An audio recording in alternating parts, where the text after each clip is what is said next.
গল্পের নাম আমৃত্যু ভালোবাসি তোকে। লেখনীতে সালমা চৌধুরী। গল্পের ১৩তম পর্ব। আবিরের ক্রন্দিত কণ্ঠে বলা কথাটা মেঘের কর্ণকুহরে প্রবেশ মাত্রই মেঘ কিংকর্তব্যবিমূঢ় হয়ে গেছে। মেঘের বুক ধড়ফড় করছে, গাত্রজুড়ে রক্ত সঞ্চালন তীব্র থেকেও তীব্র হতে শুরু করেছে, বুকের বাম প্রকোষ্ঠে আবদ্ধ হৃৎপিণ্ডে বেধক নাভিশ্বাস অনুভূত হচ্ছে। আবির ভাইয়ের সংগুপ্ত প্রণয়ের অনলে বারংবার আহত হওয়া মেয়েটার হৃদয় আজ আবিরের আর্তনাদে সম্পূর্ণ তছনছ হয়ে গেছে। ভীতিকর, অযাচিত পরিস্থিতি সামলানোর অনুমাত্র সামর্থ্য মেঘের নেই। মেঘ ক্ষুদ্র আলোতে আশ্চর্য নয়নে চেয়ে আছে আবিরের পরিশ্রান্ত ধৃষ্টতায়। আবিরের হাতে থাকা মেঘের হাতটা থরথর করে কাঁপছে। ক্ষণিকের ব্যবধানে মেঘের অক্ষিপট ভিজে এসেছে। আবির ভাই সরি বলছেন, কিন্তু কেন? চোখের সামনে ঘটা সবকিছু অবিশ্বাস্য মনে হচ্ছে। কাঙ্ক্ষিত ব্যক্তির মুখে অনাকাঙ্ক্ষিত শব্দ অবসহন করতে মেঘের নিজের সাথে নিজেকে প্রভূত বিগ্রহ করতে হয়েছে। মনের আস্তিনের টালমাটাল হাল সামলে মেঘ ভয়া গলায় জানতে চাইল, আপনার কি হয়েছে? কান্নার তোপে আবিরের কপালের পাশের শিরা উপশিরাগুলো দপ দপ করছে, রক্তবর্ণের আঁখি যুগল আরও বেশি রক্তাভ হয়ে গেছে। আবিরের লাগামহীন ক্রন্দনের সমাপ্তির রেশ মাত্র নেই। মেঘের চোখ ছলছল করছে, দুহাত বরফের ন্যায় ঠান্ডা হয়ে যাচ্ছে। বুকের ভেতরের ঘনীভূত নভশ্চর সরিয়ে দীর্ঘশ্বাস ছেড়ে মেঘ ভেজা কণ্ঠে আবারও প্রশ্ন করল, আবির ভাই, আপনি কাঁদছেন কেন? আবির ঢোক গিলে মুখ তুলে মেঘের অভিমুখে চাইল। আবিরের চোখ মুখের ধরন অত্যন্ত গুরুগম্ভীর, চেহারায় বিন্দুমাত্র লাবণ্য নেই। মেঘের তুষারের মতন ঠান্ডা দুহাত আবির অতর্কিতেই নিজের গালে রাখল, সহসা আবিরের চওড়া দুহাত দিয়ে মেঘের ছোট ছোট হাতকে সম্পূর্ণ ঢেকে ফেলেছে। আবিরের গালের খোঁচা খোঁচা দাড়ি, সেই সাথে গাল বেয়ে গড়িয়ে পড়া নোনাজলের স্পর্শে মেঘের সর্বাঙ্গে শীতল হাওয়া বইছে। প্রণয়ের পূর্ণতা পাওয়ার শানিত আক্ষেপে যে ধ্বংসের খেলায় নেমেছিল সেই ধ্বংসলীলা প্রতিনিয়ত বধ করছে মেঘের নিষ্কলুষ হৃদয়কে। মনের গহীনে ১ বছরে আত্মগোপনে মন্থর গতিতে বেড়ে ওঠা অভিমানের ভাবগুলো আজ আবিরের নিগুড় সংস্পর্শে অনুযোগে রূপ নিতে উঠেপড়ে লেগেছে। নিদারুণ ভীতিপ্রদ পরিস্থিতিতে মেঘ হতবিহ্বল হয়ে আছে, লুকোচুরি প্রেমগুলো মনের অন্তরালেই নিথর হয়ে গেছে। আবিরের নীরের দৃষ্টিতে উদ্বেগ স্পষ্ট। আবির আস্তে করে গলা খাকারি দিয়ে অত্যন্ত নমনীয় কণ্ঠে বলল, অপ্রসন্নতায় ঘেরা জনপদে আমি না চাইতেও বিশল্যকরণীর কবলে পড়ে গেছি। পুঁথিগত শব্দে তোকে বুঝাতে আজ আমি অক্ষম। প্রয়োজনে সমস্ত বিপর্যয় নীরবতায় সয়ে যাব, তবুও ব্যর্থতা সইতে পারব না। মেঘ শান্ত স্বরে নির্দ্বিধায় বলল, আপনাকে ব্যর্থতা সইতে হবে না, আমি সবসময় দোয়া করি যেন আপনি সবকিছুতে সফল হতে পারেন। আমার বিশ্বাস আপনি সফল হবেন, ইনশাআল্লাহ। এবার অন্তত থামুন, প্লিজ। আবির ভেজা চোখেই মুচকি হেসে বলল, তবে যে কাউকে অনেক বেশি সহিষ্ণু হতে হবে। মেঘ উদ্বেগহীন কণ্ঠে জানাল, কারো সহিষ্ণুতায় যদি আপনার সাফল্য অর্জিত হয়, তবে সে অমেয় সহিষ্ণু হবে। আবির মেঘের হাতের উপর থেকে নিজের হাত সরিয়ে মলিন হেসে ঠান্ডা কণ্ঠে বলল, অনেক রাত হয়েছে, ঘুমাতে যান এখন। মেঘ চিন্তিত কণ্ঠে শুধাল, আর আপনি? একটু পর যাব। মেঘ নিজের ওড়নার এক পাশ টেনে আলতোভাবে আবিরের চোখ মুখ মুছে দিচ্ছে। আবির চোখ বন্ধ করে মেঘের স্নিগ্ধতা অনুভব করছে। এতক্ষণ কান্নার কারণে বুঝতে না পারলেও এখন মেঘের গায়ের গন্ধে আবির মত্ত হয়ে যাচ্ছে। মায়াবতীকে ছুতে চাওয়ার উন্মাদনা আঁকড়ে ধরেছে আবিরকে। হৃদয়ের ক্ষত প্রতিহত করার ক্ষমতা আবিরের থাকলেও মেঘের প্রতি অগাধ অনুরক্তি লুকিয়ে রাখার সামর্থ্য আবিরের নেই। মেঘের অনাবশ্যক যত্নে আবিরের বুকে অদ্ভুত শিহরণ জাগছে। আবিরের মনে মেঘকে নিয়ে সর্বদাই সংশয় কাজ করে। মেঘ যেদিন আবিরের চোখে চোখ রেখে আবিরের অনুভূতি জানতে চাইবে, সেদিনই আবিরের সবকিছু ছাড়খাড় হয়ে যাবে। কারণ ওই চোখে চোখ রেখে আবির কখনো মিথ্যা বলতে পারবে না। অন্যদিকে নিজেকে নিজে কথা দিয়েছে, মেঘকে প্রতিশ্রুতি দিবে না, বউ করে নিজের অঢেল ভালোবাসার সমক্ষ প্রমাণ দিবে। মেঘের কান্না চিরতরে মুছে দেয়ার প্রতিজ্ঞা করেছে। সেসব কিছু ভেবেই বারংবার আহত হয় আবির। মেঘকে সম্পূর্ণ নিজের করে নিতে পারছে না, পরিবার নাম বেড়াজালে বাধা পড়ে আছে। এদিকে মেঘের কান্না কমার বিপরীতে দিনকে দিন বেড়েই চলেছে। আবির প্রতিনিয়ত নিজেকে দায়ী করছে আর অন্তরের উত্তাপে নিজেই ঝলসে যাচ্ছে। মেঘ আবিরের চোখ মুখ মুছে শীতল কণ্ঠে বলল, আমাকে রুম পর্যন্ত দিয়ে আসুন। আবির ভ্রু কুঁচকে ক্ষীণ স্বরে বলল, আসছিলেন কিভাবে? মেঘ চট করে বলে ফেলল, যেভাবেই আসি না কেন, তাতে আপনার কি? এখন আমাকে দিয়ে আসবেন, চলুন। আবির আর চোখে মেঘের পানে তাকাল, ক্ষুদ্র আলোতেও মেয়েটার ক্রোধিত মুখশ্রী জলজল করছে। আবির মৃদু হাসল। আবিরের হাসি দেখে মেঘ হতাশ হয়ে ভারী নিঃশ্বাস ছেড়ে আকুল কণ্ঠে বিড়বিড় করে বলল, ওই যে দেখুন, দরজায় দাঁড়িয়ে তানারা আমাকে দেখে কেমন করে হাসছে। মেঘের আজগুবি কথা শুনে আবির না হেসে থাকতে পারল না, আকস্মাৎ জোরে শব্দ করে হাসতে শুরু করেছে। আবিরের মুখে হাসি ফুটাতে পেরেছে বলে মেঘ আহ্লাদে গলে যাচ্ছে। আবিরের হাস্যোজ্জ্বল চেহারায় অপলক দৃষ্টিতে তাকিয়ে মনে মনে আওড়াল, আপনি যতবার নিরাশ হবেন, আমি ঠিক ততবার আপনার মনে আসার আলো জ্বালাব। আমৃত্যু আপনার পাশে হিতৈষীর ছায়া হয়ে থাকব। আবেগে আপ্লুত মেঘের রঙিন ধৃষ্টতার অন্ধকার মুহূর্তেই সরে গেছে। রং বেরঙের স্বপ্নে সেজে উঠেছে মনের আনিনা। আবিরের নজর মেঘের দিকে পড়তেই জিভ দিয়ে ঠোঁট ভিজিয়ে ভ্রু নাচাল। মেঘ লজ্জায় চিবুক নামিয়ে বিড়বিড় করে বলল, আপনার হৃদয়ে অনুভূতি সমাপ্তির পূর্বেই নবরূপে সৃজন করব তৃপ্তির নিকেতন। আবির বসা থেকে দাঁড়িয়ে মোলায়েম কণ্ঠে বলল, ম্যাম, চলুন। আবির হাঁটছে। মেঘ আবিরের পিছু পিছু হাঁটছে। কিছুটা আলোকিত ছাদ পেরিয়ে দরজার কাছে আসতেই মেঘ চোখে অন্ধকার দেখছে। হঠাৎ মনে পড়ে গেল, সত্যি সত্যি যদি তানারা এখানে থাকে। মেঘ ভয়ে আবিরের শার্ট খামচে ধরেছে। মেঘের অধীরতা বুঝতে পেরে আবির একটু থেমে মেঘের পিঠ পেরিয়ে অন্য পাশের কাঁধে আলতোভাবে হাত রেখেছে। আকস্মাৎ মেঘ চিৎকার দিয়ে উঠেছে। আ!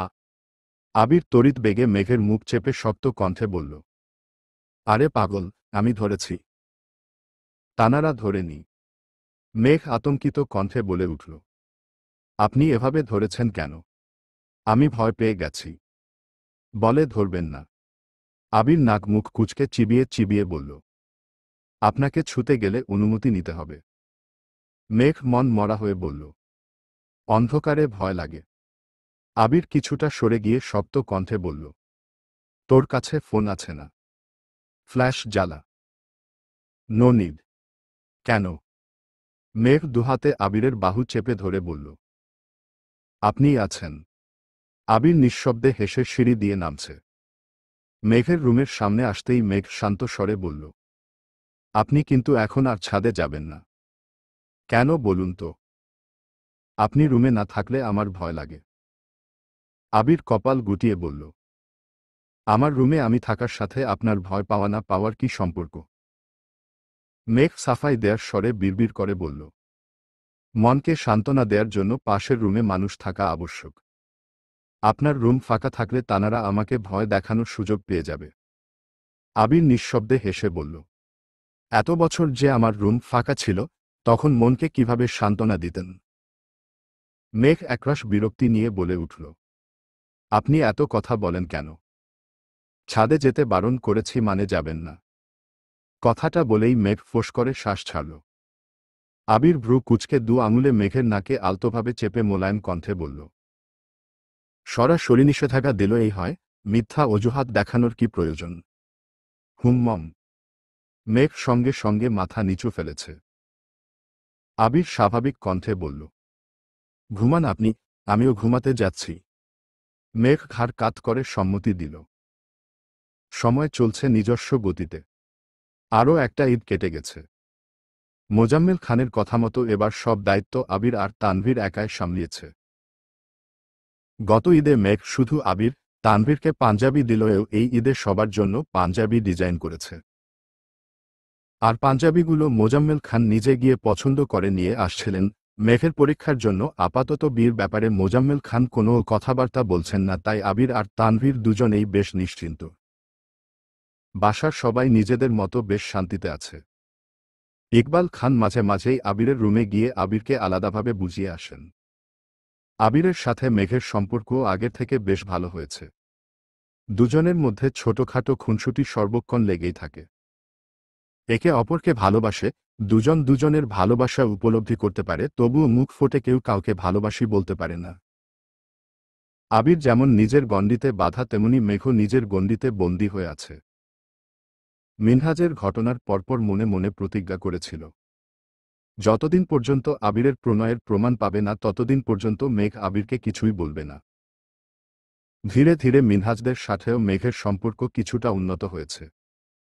তানভীর নিজের কাজে ব্যস্ত হয়ে গেছে, তবে সময় পেলে আবিরের গাড়ি নিয়ে ভাই বোনদের সঙ্গে নিয়ে ঘোরাঘুরি করে। ফুপ্পিদের বাসার সাথেও যোগাযোগ ভালো হয়েছে। 15 দিন কিংবা মাসে একবার হলেও যাতায়াত হয়। সবার সম্পর্ক ভালো থাকলেও মিম আর আরিফের সম্পর্ক এখনও টম এবং জেরির মতো। মেঘ একটুর জন্য চোখের আড়াল হলেই মিম কোনো এক অঘটন ঘটিয়ে ফেলে।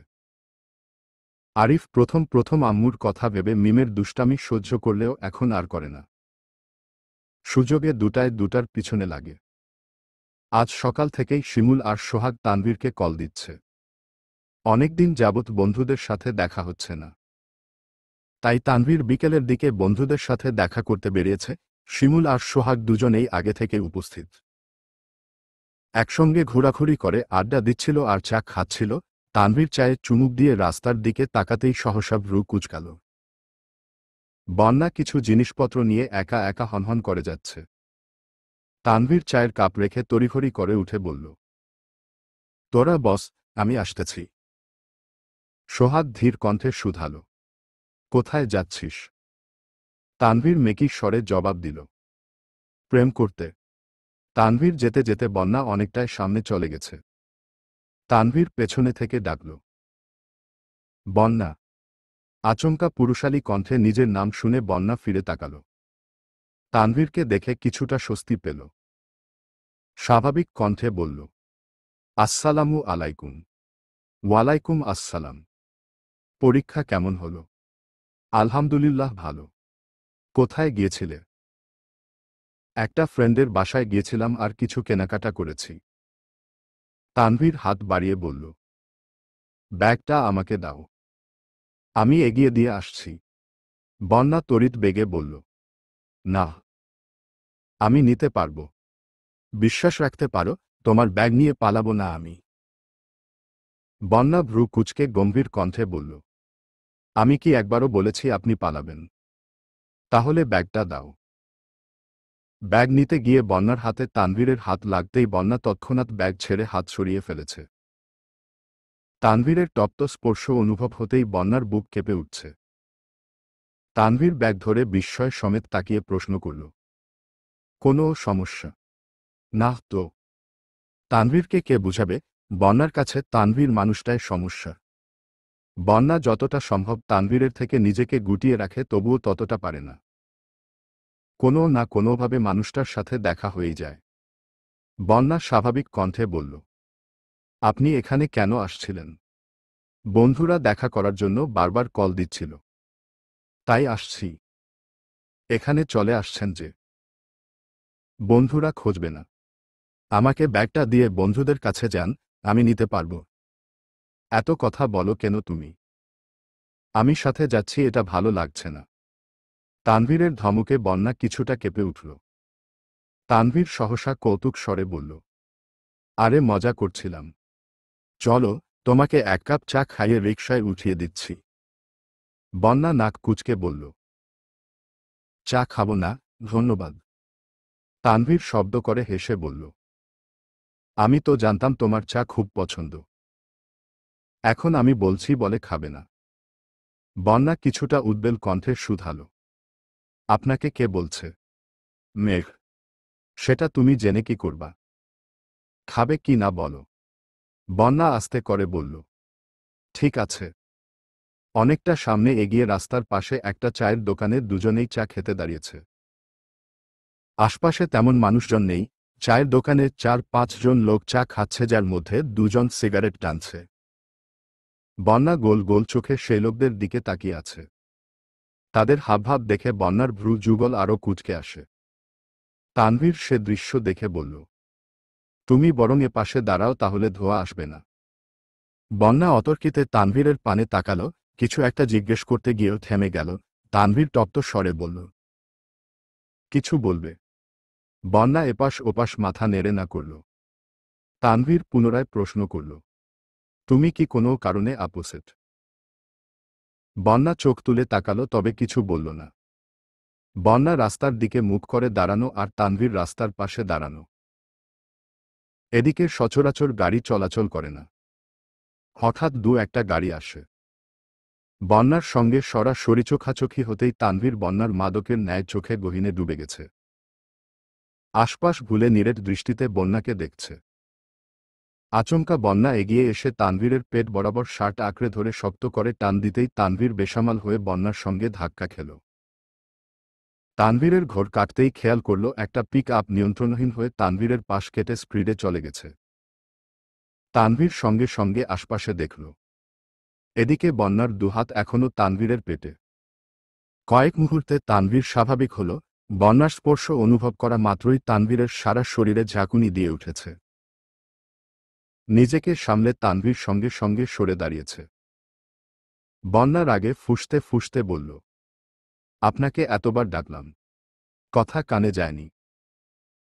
তানভীর বন্যার ক্রোধিত চোখ মুখ দেখে মৃদু হাসল। তানভীরের মস্তিষ্ক এখনও বন্যার স্পর্শে অনুভবে মেতে আছে। কি হয়েছে বা কি হতে যাচ্ছিল এসবে তানভীরের বিশেষ মনোযোগ নেই।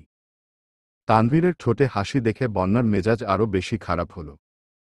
রাগে কটমট করে বলল, আপনি হাসতেছেন? এখন যদি গাড়িটা আপনার উপর দিয়ে যেত, তখন কি হতো? তানভীর মৃদুস্বরে বলল, জানি না। বন্যা ফের বলে উঠল, রাস্তাঘাটে এভাবেই চলাফেরা করেন? তানভীর কপাল গুটিয়ে প্রশ্ন করল, কিভাবে চলাফেরা করি? অসাবধানতায়। ওহ! বন্যা ফোঁস করে উঠল, ওহ কি? আপনার কিছু একটা হয়ে গেলে বাসার অবস্থা কি হতো একবার ভেবেছেন? তানভীর কপাল কুঁচকে বলল, কি হতো? তানভীরের দুষ্টামি বুঝতে পেরে বন্যা রাগে আরও বেশি ফুঁসছে। রাগের কারণে বন্যার ঠোঁট দুটা স্বাভাবিকের তুলনায় বেশ সরু হয়ে গেছে।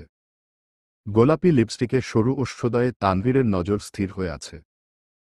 বন্যা রাগে একের পর এক কথা বলছে।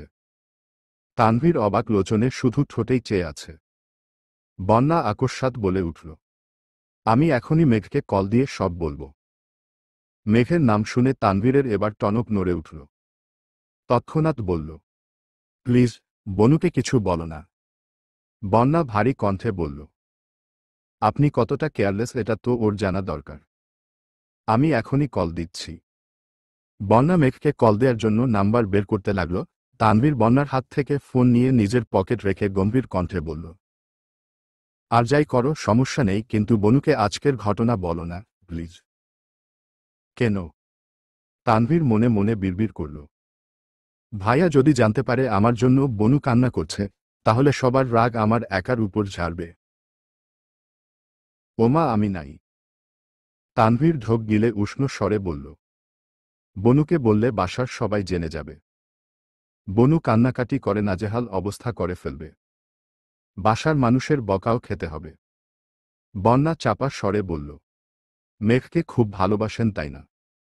তানভীর কপাল কুঁচকে মৃদু হেসে জবাব দিল, হ্যাঁ, খুব ভালোবাসি। তানভীর মনে মনে আওড়াল, বনুর বেস্ট ফ্রেন্ডকেও খুব ভালোবাসি। বন্যা ধীর কণ্ঠে বলল, মেঘও আপনাকে অনেক ভালোবাসে। ওর জন্য আর বাসার সবার জন্য হলেও একটু সাবধানে চলাফেরা করবেন। আপনার একটু উদাসীনতায় পুরো পরিবারকে কাঁদতে হবে। তাই প্লিজ, সাবধানে চলাফেরা করবেন। তানভীর নেশাক্ত দৃষ্টিতে তাকিয়ে মোলায়েম কণ্ঠে বলল, ইনশাআল্লাহ, চেষ্টা করব। চায়ের দোকানের মামা কোথায় চলে গেছিলেন? এতক্ষণে কোথা থেকে এসে জিজ্ঞেস করলেন, মামা, আপনাদের কি চা দিব? তানভীর উচ্চ স্বরে বলল, একটা আদা চা আর একটা লেবু চা। লেবু চাতে চিনি একটু বেশি দিবেন। বন্যা অবাক চোখে তাকিয়ে প্রশ্ন করল, আপনি কিভাবে জানেন আমি লেবু চা খাই আর চিনি বেশি খাই? তানভীর আর চোখে আকাশের পানে তাকিয়ে আকস্মাৎ বলে উঠল, ঠিকই তো। আমি কিভাবে জানি? বন্যা গম্ভীর কণ্ঠে বলল, প্রশ্নটা আমি আপনাকে করেছি।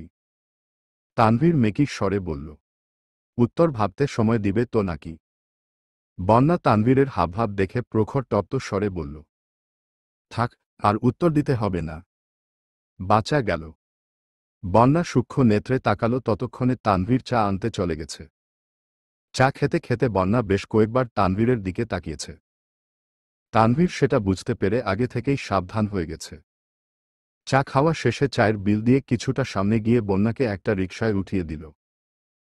যাওয়ার আগে পকেট থেকে বন্যার ফোনটা বের করে দিতে দিতে আবারও বলল, প্লিজ, বনুকে কিছু বলো না। তানভীর আবারও সোহাগদের কাছে গেল। খান বাড়িতে আজ মেঘ আর মিম হই হুল্লোড়ে মেতেছে। গতকালই মেঘদের প্রথম বর্ষের ফাইনাল পরীক্ষা শেষ হয়েছে। প্র্যাকটিক্যাল এখনও বাকি, তবে প্র্যাকটিক্যাল নিয়ে মেঘের তেমন কোনো টেনশন নেই। কারণ তামিম আর মিনহাজ দুজনে মেঘ আর বন্যার প্র্যাকটিক্যালের সম্পূর্ণ দায়িত্ব নিয়েছে। যদিও দায়িত্বটা আবিরের থেকে মাফ পাওয়ার জন্যই নিয়েছে। মেঘ, বন্যা সেসব কিছু জানে না। পরীক্ষা শেষ হওয়ার খুশিতে মেঘ আজ রাতের বেলা বাসার মানুষদের রান্না করে খাওয়াবে। রান্না ভালো হলে পরবর্তীতে অন্য একদিন ফুপ্পিদেরও দাওয়াত দিবে। বিকেলের দিকে মেঘ আবিরের নাম্বারে কল দিল। আবির কল রিসিভ করে মোলায়েম কণ্ঠে বলল, বলুন। মেঘ ভ্রু কুঁচকে বলল, আপনি আমাকে সবসময় আপনি বলে সম্বোধন করেন কেন? ভালো লাগে তাই। মেঘ চাপা স্বরে বলল, সেসব বাদ দেন, রাতে কি খাবেন বলুন। মেঘের কথা শুনে আবির নিঃশব্দে হেসে রাকিবের দিকে তাকাল। রাকিব আস্তে করে বলল, কি হয়েছে? আবির ফোনটা একটু দূরে সরিয়ে বিড়বিড় করে বলল, নিজেকে আজ বিবাহিত মনে হচ্ছে। পুনরায় ফোন কানে ধরে বলল, যা রান্না হবে তাই খাব। মেঘ কপট রাগ দেখিয়ে বলল, আপনি যা বলবেন তাই করব। আপনি রান্না করবেন? জি স্যার। আবির ভারী কণ্ঠে বলল, রান্না করার কোনো প্রয়োজন নেই। আমি বাসায় আসার সময় সবার জন্য খাবার নিয়ে আসব। আপনি সবাইকে দিয়ে দিয়েন। মেঘ রাগী স্বরে বলল, না, আমি রান্না করব। আবির উদ্বিগ্ন কণ্ঠে বলল, শরীরে যদি আবার তেল পড়ে? মেঘ অদম্য কণ্ঠে বলে উঠল, কিছু হবে না। আপনি শুধু বলুন কি খাবেন। পোলাও? আচ্ছা ঠিক আছে। সাবধানে আসবেন। আল্লাহ হাফেজ। আল্লাহ হাফেজ। কল কাটতেই রাকিব বলল, আমি একটা বিষয় সবসময় খেয়াল করি। তুই মেঘকে রান্না করতে দিতেই চাস না। সমস্যা কি তোর? তোর বউ কালো হয়ে যাবে এই ভয়ে রান্নাঘরে ঢুকতে দেস না। আবির গুরুভার কণ্ঠে বলল, ও আমার মানে সম্পূর্ণ আমার। ফর্সা হলেও আমার, কালো হলেও আমার থাকবে। ও সবেতেই আমার। কিন্তু সমস্যা হচ্ছে বাসার মানুষ। বিয়ের দেয়ার ভয়ে আমি আগে থেকেই ওকে রান্না করতে দিতাম না। অথচ চাচু সেই বিয়ে দিতেই উঠেপড়ে লেগেছে। এখন একটু শান্ত আছে ঠিকই, তবে যদি একবার রান্নাবান্না শিখে ফেলে তাহলে আর ওনাকে আটকানো যাবে না। রাকিব ঠাট্টার স্বরে বলল, ভালোই হবে, মেঘের বিয়েতে আবির দিওয়ানা। বাবুর বাবা হতে গিয়ে হয়ে যাবে মামা। আবির অগ্নিদৃষ্টিতে তাকিয়ে রাগান্বিত কণ্ঠে বলল, নিজের মুখটা বন্ধ রাখো শালা, নয়তো তোর মাথা ফাটিয়ে আমি চলে যাব থানা। রাকিব মৃদুস্বরে বলল, আমি কি তোর শালা? তুই শালা না হলেও তোর কর্মকাণ্ড শালার মতোই। ভুলেও যদি উল্টাপাল্টা কথা বলবি তাহলে তোর খবর আছে। রাকিব হাসতে হাসতে বলল, আমি ভাবছি মেঘের বিয়েতে। আবির কপাল কুঁচকে রক্তাভ চোখে তাকাতেই রাকিব থতমত খেয়ে বলল, তোর আর মেঘের বিয়ের কথায় বলছি আমি। কিছু বলতে হবে না। আমি বাসায় চলে যাচ্ছি, তুই সামলে নিস। আচ্ছা। আবির মাগরিবের নামাজের কিছুক্ষণ পর বাসায় আসছে। রান্নাঘরে মেঘ আর মিম রান্না করছে। বাড়ির তিন কর্ত্রী সোফায় বসে চা খাচ্ছেন আর গল্প করছেন। আবির বাসায় ঢুকে এই দৃশ্য দেখে ভ্রু কুঁচকাল। কিছু বলতে গিলেও বলল না। নিজের রুমে গিয়ে ফ্রেশ হয়ে কিছুক্ষণ পর নিচে আসছে। আবিরকে দেখেই মালিহা খান বললেন, কিরে আবির, কফি করে দিব? না, তোমরা গল্প করো, আমি করছি। তুই রান্নাঘরে যাবি? আবির গম্ভীর কণ্ঠে বলল, কেন? রান্নাঘরে যাওয়া কি বারণ? আমাদের জন্য বারণ, মেঘ ফোন নিয়ে রান্না করতে গেছে। আমাদের আশেপাশে ভিড়তেও নিষেধ করেছে। দেখ তোকে অনুমতি দেয় কিনা। আবির রান্নাঘরের কাছে যেতেই মেঘ চেঁচিয়ে উঠল, আপনি রান্নাঘরে আসবেন না। কেন? আপনার কি লাগবে বলুন। আজ রান্নাঘরের দায়িত্ব আমার। আবির উষ্ণ স্বরে বলল, আর তোকে দেখে রাখার দায়িত্ব আমার। আবিরের কথা শুনে মেঘের থেকেও বেশি মিম লজ্জা পেয়েছে। দুজন প্রেমিক প্রেমিকার মাঝে তৃতীয় পক্ষ হিসেবে থাকতে চায় না সে। তাই মাথা নিচু করে চুপচাপ বেরিয়ে যাচ্ছে। আবির রাগী স্বরে বলল, তুই কোথায় যাচ্ছিস? মিম আস্তে করে বলল, রেস্ট নিয়ে আসতেছি। আবির গ্যাসে গরম পানি বসিয়ে মেঘের রান্নাগুলো চেক করছে। পোলাও, ডিম ভুনা ছাড়াও আরও 2-3 আইটেম অলরেডি করে ফেলেছে। রান্নাঘরের একপাশে রান্নার ভিডিও চলছে। আবির সবগুলো একটু একটু করে টেস্ট করছে আদৌ খাওয়ার যোগ্য হয়েছে কিনা বুঝার জন্য। মেঘকে রান্না করতে দিতে চাই না ঠিকই, কিন্তু রান্না করার পর সেই রান্না কেউ মুখে তুলতে না পারলে এটাও আবিরের জন্য অপমানজনক বিষয়। সবগুলো চেক করে আবির টুকটাক বলে দিচ্ছে। পরিশেষে পোলাও মুখে দিয়ে আবির থ হয়ে গেছে। মেঘও আহাম্মকের মতো আবিরকে দেখছে। আবির কোনো রকমে গিলে ধীর কণ্ঠে শুধাল, লবণ দেশনি? না। কেন? রেসিপিতে লবণ দেয়নি তারা? দিয়েছিল। তাহলে তুই দেশনি কেন? মেঘ উত্তর না দিয়ে উল্টো প্রশ্ন করল। ভাতে কেউ লবণ দেয়? মেঘের কথা শুনে আবির বেকুব বনে গেল। এমন সময় আলী আহমদ খান আর মোজাম্মেল খান বাসায় আসছেন। আবির তাড়াতাড়ি কফি করে রান্নাঘর থেকে বেরিয়ে এসে মালিহা খানকে ইশারায় রান্নাঘরে যেতে বলল। মালিহা খান গেলেও মেঘের জেদের কারণে তিনি বিশেষ কোনো সাহায্য করতে পারেননি। ঘণ্টাখানেক পর সবাই খাবার টেবিলে বসেছে। মেঘ আজ নিজের হাতে সবাইকে খেতে দিচ্ছে। মালিহা খান দাঁড়িয়ে দাঁড়িয়ে বলে দিচ্ছেন কোনোটাতে লবণ কম হয়েছে, কোনোটাতে বেশি হয়েছে। আবির আর তানভীর মিটিমিটি হাসছে। মোজাম্মেল খানের নজরে পড়তেই ফোঁস করে উঠলেন, এত হাসাহাসি করো না। তোমরা যাও, এতগুলো আইটেম রান্না করে নিয়ে আসো, তারপর দেখি কেমন হয়। তানভীর ঠোঁট বেঁকিয়ে বলল, আমরা সেজন্য হাসছি না। আপনি যে এই অবস্থায় বনুকে বিয়ে দেওয়ার কথা ভাবেন, তার জন্য হাসছি। মোজাম্মেল খান গুরুগম্ভীর কণ্ঠে বলে উঠলেন, এমন বাড়িতেই মেয়ে বিয়ে দিব যেখানে আমার মেয়েকে রাধুনী নয় রাজরানী হয়ে থাকবে। তানভীর মাথা নিচু করে মনে মনে আওড়াল, আর সেটা এই খান বাড়ি।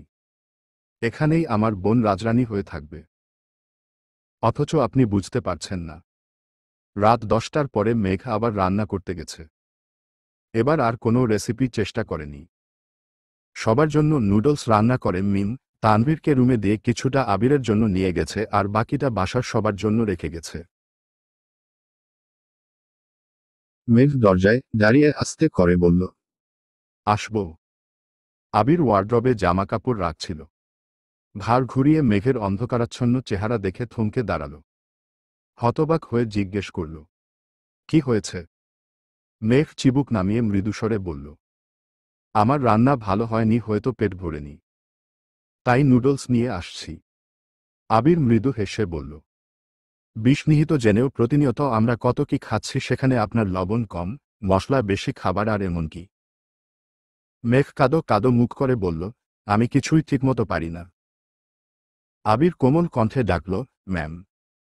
মেঘ আস্তে করে বলল, হুম।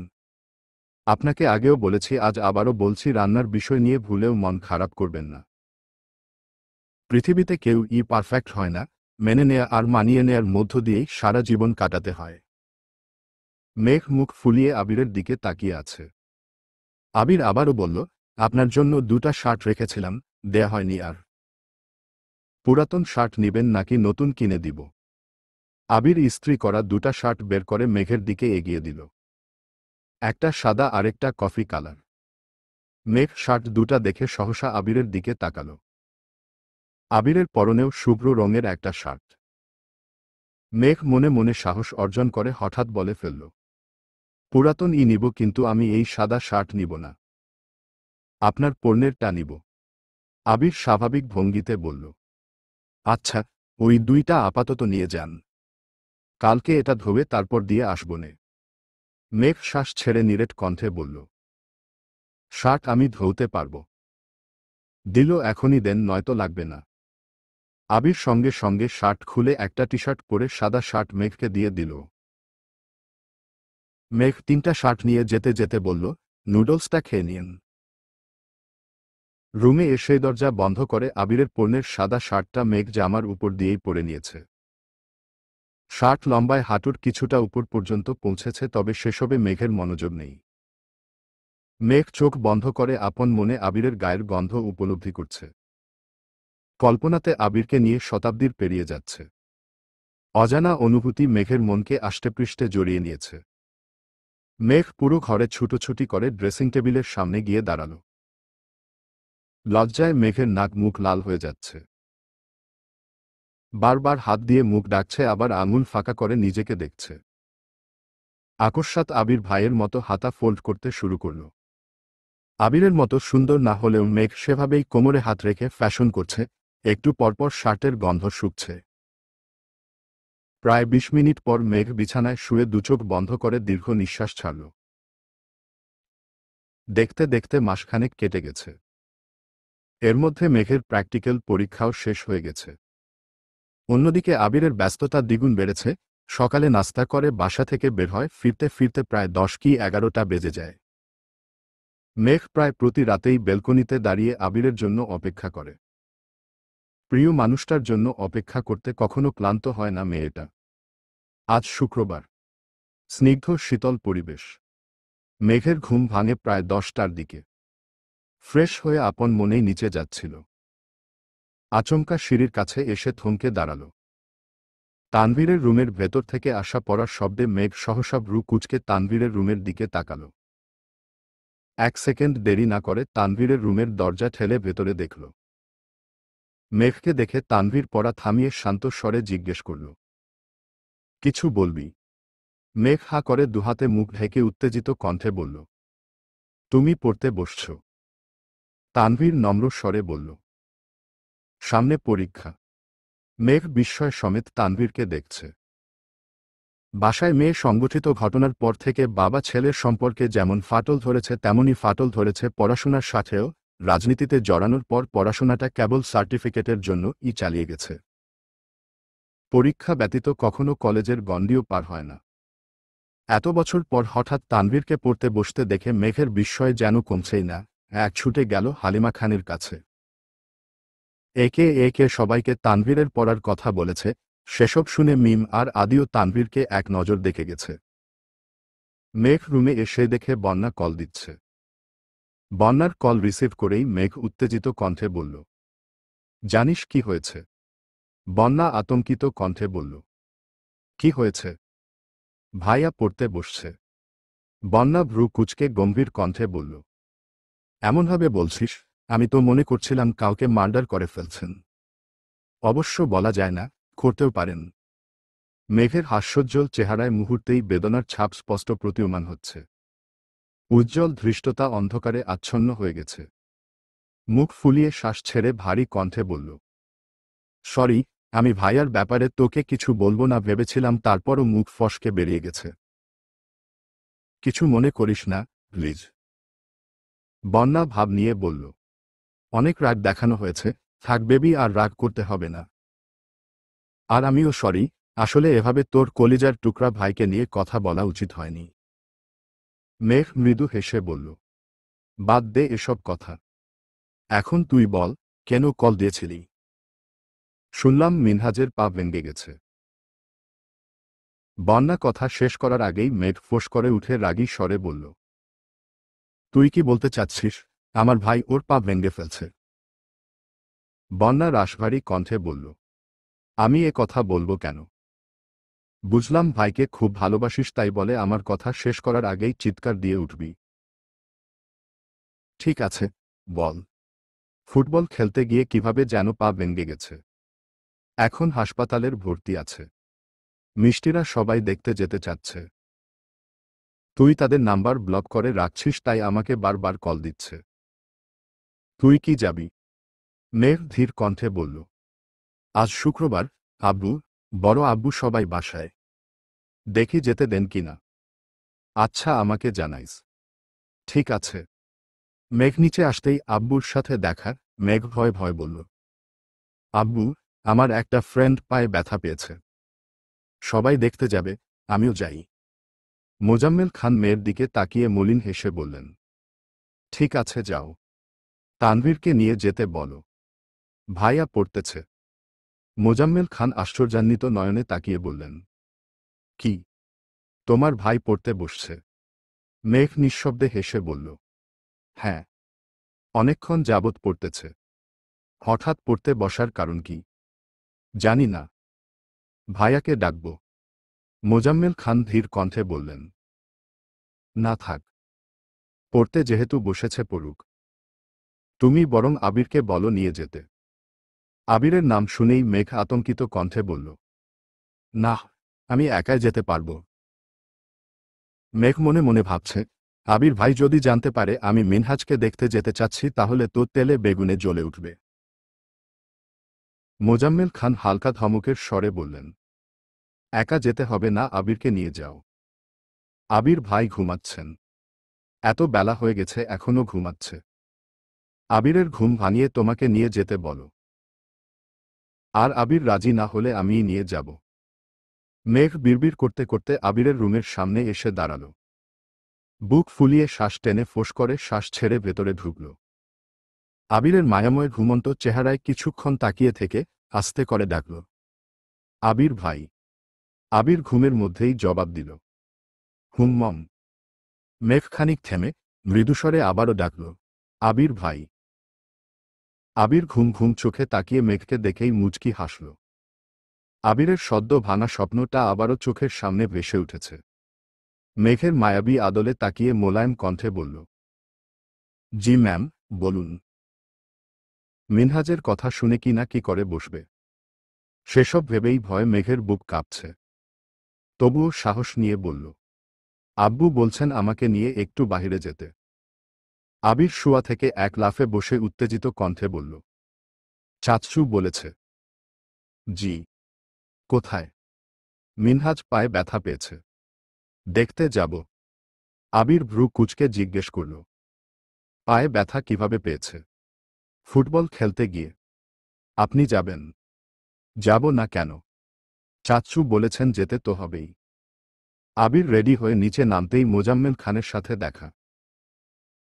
মোজাম্মেল খান শান্ত স্বরে বললেন, যাওয়ার সময় ফলমূল কিনে নিয়ে যেও। জি আচ্ছা। আর হ্যাঁ, নাস্তা করে বের হও। আবির বলতে নিল, পরে খাব। কিন্তু বলতে পারল না। মেঘ রেডি হয়ে নামতে নামতে আবির অল্প নাস্তা করে নিয়েছে। রাস্তা থেকে ফল আর কিছু খাবার নিয়ে মিনহাজকে দেখতে গেল। আবিরকে দেখেই মিনহাজ শোয়া থেকে উঠতে নিল। আবির তাকে থামিয়ে ধীর কণ্ঠে বলল, এত চাপ নিও না। শুয়ে থাকো। বন্যা, মিষ্টিরাও পাশে দাঁড়ানো। আবির মিনহাজের সাথে স্বাভাবিক ভঙ্গিতে কথা বলছে। তামিমও তাতে সঙ্গ দিচ্ছে, কন্তু মেঘের বিষয়টা একদম ভালো লাগছে না। মেঘ এখন পর্যন্ত আবিরকে যতটা চিনেছে, আবির মোটেই এরকম নয়। মিনহাজদের সাথে আবিরের কথোপকথন শুনে মনেই হচ্ছে না যে দুদিন আগে তাদের ভেতরে এত বিদ্বেষ ছিল। মেঘ বন্যার হাতের চিমটি কেটে বিড়বিড় করে বলল, আবির ভাইয়ের হঠাৎ মিনহাজদের প্রতি এত উদার কেন হলো বলতো। রাস্তায় এক ছেলে আমার হাত ধরেছিল বলে যা তা অবস্থা করছিল। আর এখন এত বড় ঘটনার পরও উনি এত স্বাভাবিক কেন? বন্যা গম্ভীর কণ্ঠে বলল, আবির ভাইয়া কি আমার নাকি তোর? আমি কিভাবে জানব? আবির কিছুক্ষণ কথা বলে বেরিয়ে গেছে। মেঘরা বেশ কিছু সময় কথাবার্তা বলল। এর মধ্যে মিনহাজের বাড়ি থেকে মানুষ আসছে। এ অবস্থায় হোস্টেলে থাকতে কষ্ট হয়ে যাবে, তাই কিছুদিনের জন্য ওকে বাড়িতে নিয়ে যাবে। মিনহাজকে বিদায় দিয়ে মেঘ, বন্যারা বিভিন্ন বিষয়ে কতক্ষণ আলোচনা করল। আবিরকে কল দেওয়ার কিছুক্ষণের মধ্যেই আবির চলে আসছে। মেঘ স্বাভাবিক কণ্ঠে জিজ্ঞেস করল, কোথায় গিয়েছিলেন? একটু কাজ ছিল। একটা কথা বলবো। হুম। আপনার এত পরিবর্তনের কারণ কি? আবির ভ্রু গুটিয়ে ধীর কণ্ঠে শুধাল, কিসের পরিবর্তন? আপনি তো আগে এমন ছিলেন না। তাহলে এখন এমন হয়ে যাচ্ছেন কেন? আবির মলিন হেসে বলল, আপনার ভালোর জন্য। আমার ভালো মানে? আবির বাইক স্টার্ট দিতে দিতে বলল, সময় হলে বুঝবেন। মেঘ শঙ্কায় আর কিছুই বলতে পারল না। চুপচাপ দুজনেই বাসায় ফিরেছে। 3 দিন কেটে গেছে। তানভীর গতকালই বন্ধুদের সাথে ট্যুরে গেছে, ফিরতে আরও 1-2 দিন লাগবে। আজ মিমের স্কুলে প্রোগ্রাম, তাই সকাল থেকে মেঘের কাছে বায়না ধরেছে প্রোগ্রামে মেঘের ফোনটা নেয়ার জন্য। মেঘও তেমন আপত্তি করেনি, মিমকে ফোন দিয়ে দিয়েছে। বিকেল দিকে মেঘ ঘুমিয়েছিল, হঠাৎ হালিমা খান আর আকলিমা খান এসে ডাকতে শুরু করেছেন। মেঘ ঘুমের মধ্যেই কোনো রকমে বলল, ডাকছ কোনো আম্মু? তোকে দেখতে মানুষ আসছে, তাড়াতাড়ি উঠো। সেকেন্ডের মধ্যেই মেঘের ঘুম উধাও। তড়িৎ বেগে উঠে বসে চেঁচিয়ে উঠল, কি? আকলিমা খান চাপা স্বরে বললেন, আস্তে কথা বল, নিচে লোকজন বসে আছেন। মেঘ অবিশ্বাস্য চোখে তাকিয়ে আবারও চেঁচাল, আমি কোথাও যাব না। মেঘ আশেপাশে ফোন খুঁজতে নিল, হঠাৎ মনে পড়েছে মিমের ফোন নিয়ে যাওয়ার কথা। হুট করে ঘটা ঘটনাগুলো মেঘের মস্তিষ্ক অকেজো করে তুলেছে, কি করবে তার দিশাবিশা পাচ্ছে না। আজ বাসায় তানভীর, মিমকেও নেই। কে বাঁচাবে মেঘকে? কিভাবে যাবে পাত্রপক্ষের সামনে? আবির ব্যতীত কাউকেই পাত্র হিসেবে দেখতেই চায় না মেঘ। যেভাবেই হোক আবির ভাইকে জানাতে হবে। মেঘ হুট করে বিছানা থেকে নেমেই দরজার দিকে ছুটল। আম্মু বা কাকিয়া কারোর নাম্বার থেকে কল দিয়ে হলেও আবিরকে জানাতে হবে। দরজা পর্যন্ত যেতেই মোজাম্মেল খানকে দাঁড়ানো দেখে আতঙ্কে মেঘের পা যুগল থেমে গেছে। হালিমা খান আর আকলিমা খান দুজনেই হতবাক হয়ে চেয়ে আছেন। মোজাম্মেল খান গম্ভীর কণ্ঠে বললেন, চুপচাপ রেডি হয়ে নিচে আসো। ওনারা তোমার জন্য সারাদিন বসে থাকবেন না। মোজাম্মেল খান আবারও নিচে চলে গেছেন। মেঘকে দেখতে ছেলের বাবা আর ছেলের মা আসছে। ছেলে প্রাইভেট বিশ্ববিদ্যালয়ের শিক্ষক, দেখতে শুনতে খুবই ভালো। মোজাম্মেল খানের পরিচিত একজন এই সম্বন্ধের কথা বলেছেন। বাবা মায়ের একমাত্র ছেলে, উত্তরাতে নিজস্ব বাসা আছে, এলাকায় বেশ নামডাকও আছে। ওনাদের একটাই ইচ্ছে, মেয়েকে হতে হবে সুন্দরী, যাতে ছেলের সঙ্গে মানায়, বাড়িতে কোনো কাজ করতে হবে না, যখন যা ইচ্ছে করতে পারবে। এসব শুনেই মোজাম্মেল খান মোটামুটি রাজি হয়ে গেছেন। মোজাম্মেল খান একাই ছেলের বাড়িতে গিয়ে ছেলে দেখে আবার তাদের নিজের সাথে করে বাসায় নিয়ে আসছেন। মোজাম্মেল খান ছেলের বাসায় থাকতেই আলী আহমদ খানকে কল দিয়ে বাসায় আসতে বলছেন।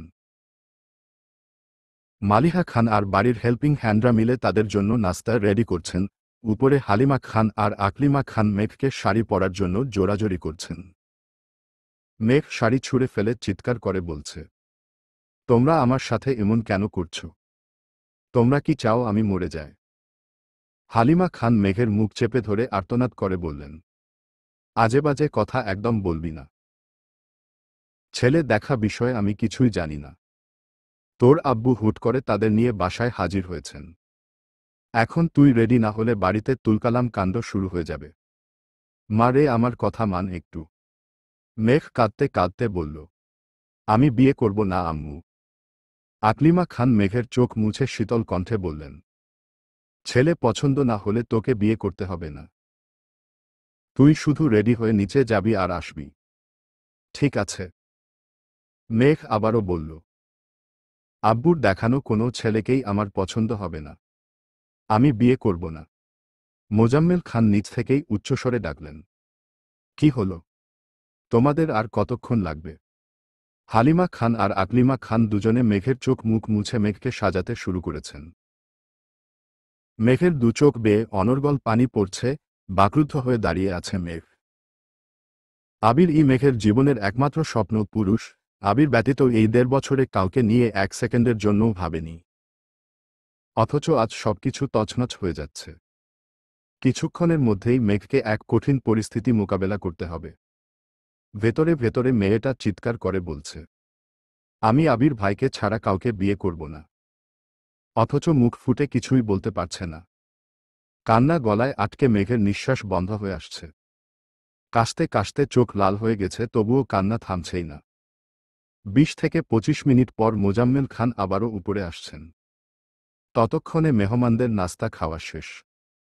আলী আহমদ খান বাসায় ফিরে কেবলই ফ্রেশ হতে গেছেন। মালিহা খানও নিজের রুমেই বসা। মেঘকে অনেক জোরাজোরি করেও শাড়ি পরাতে পারেনি, তাই সবুজ রঙের একটা থ্রিপিস পরিয়ে আকলিমা খান মোটামুটি সাজিয়ে দিয়েছেন। চোখে কাজল আর ঠোঁটে লিপস্টিক দিল এই মেয়েটাকে অসম্ভব সুন্দর লাগে। আকলিমা খানও সেটাই করেছেন।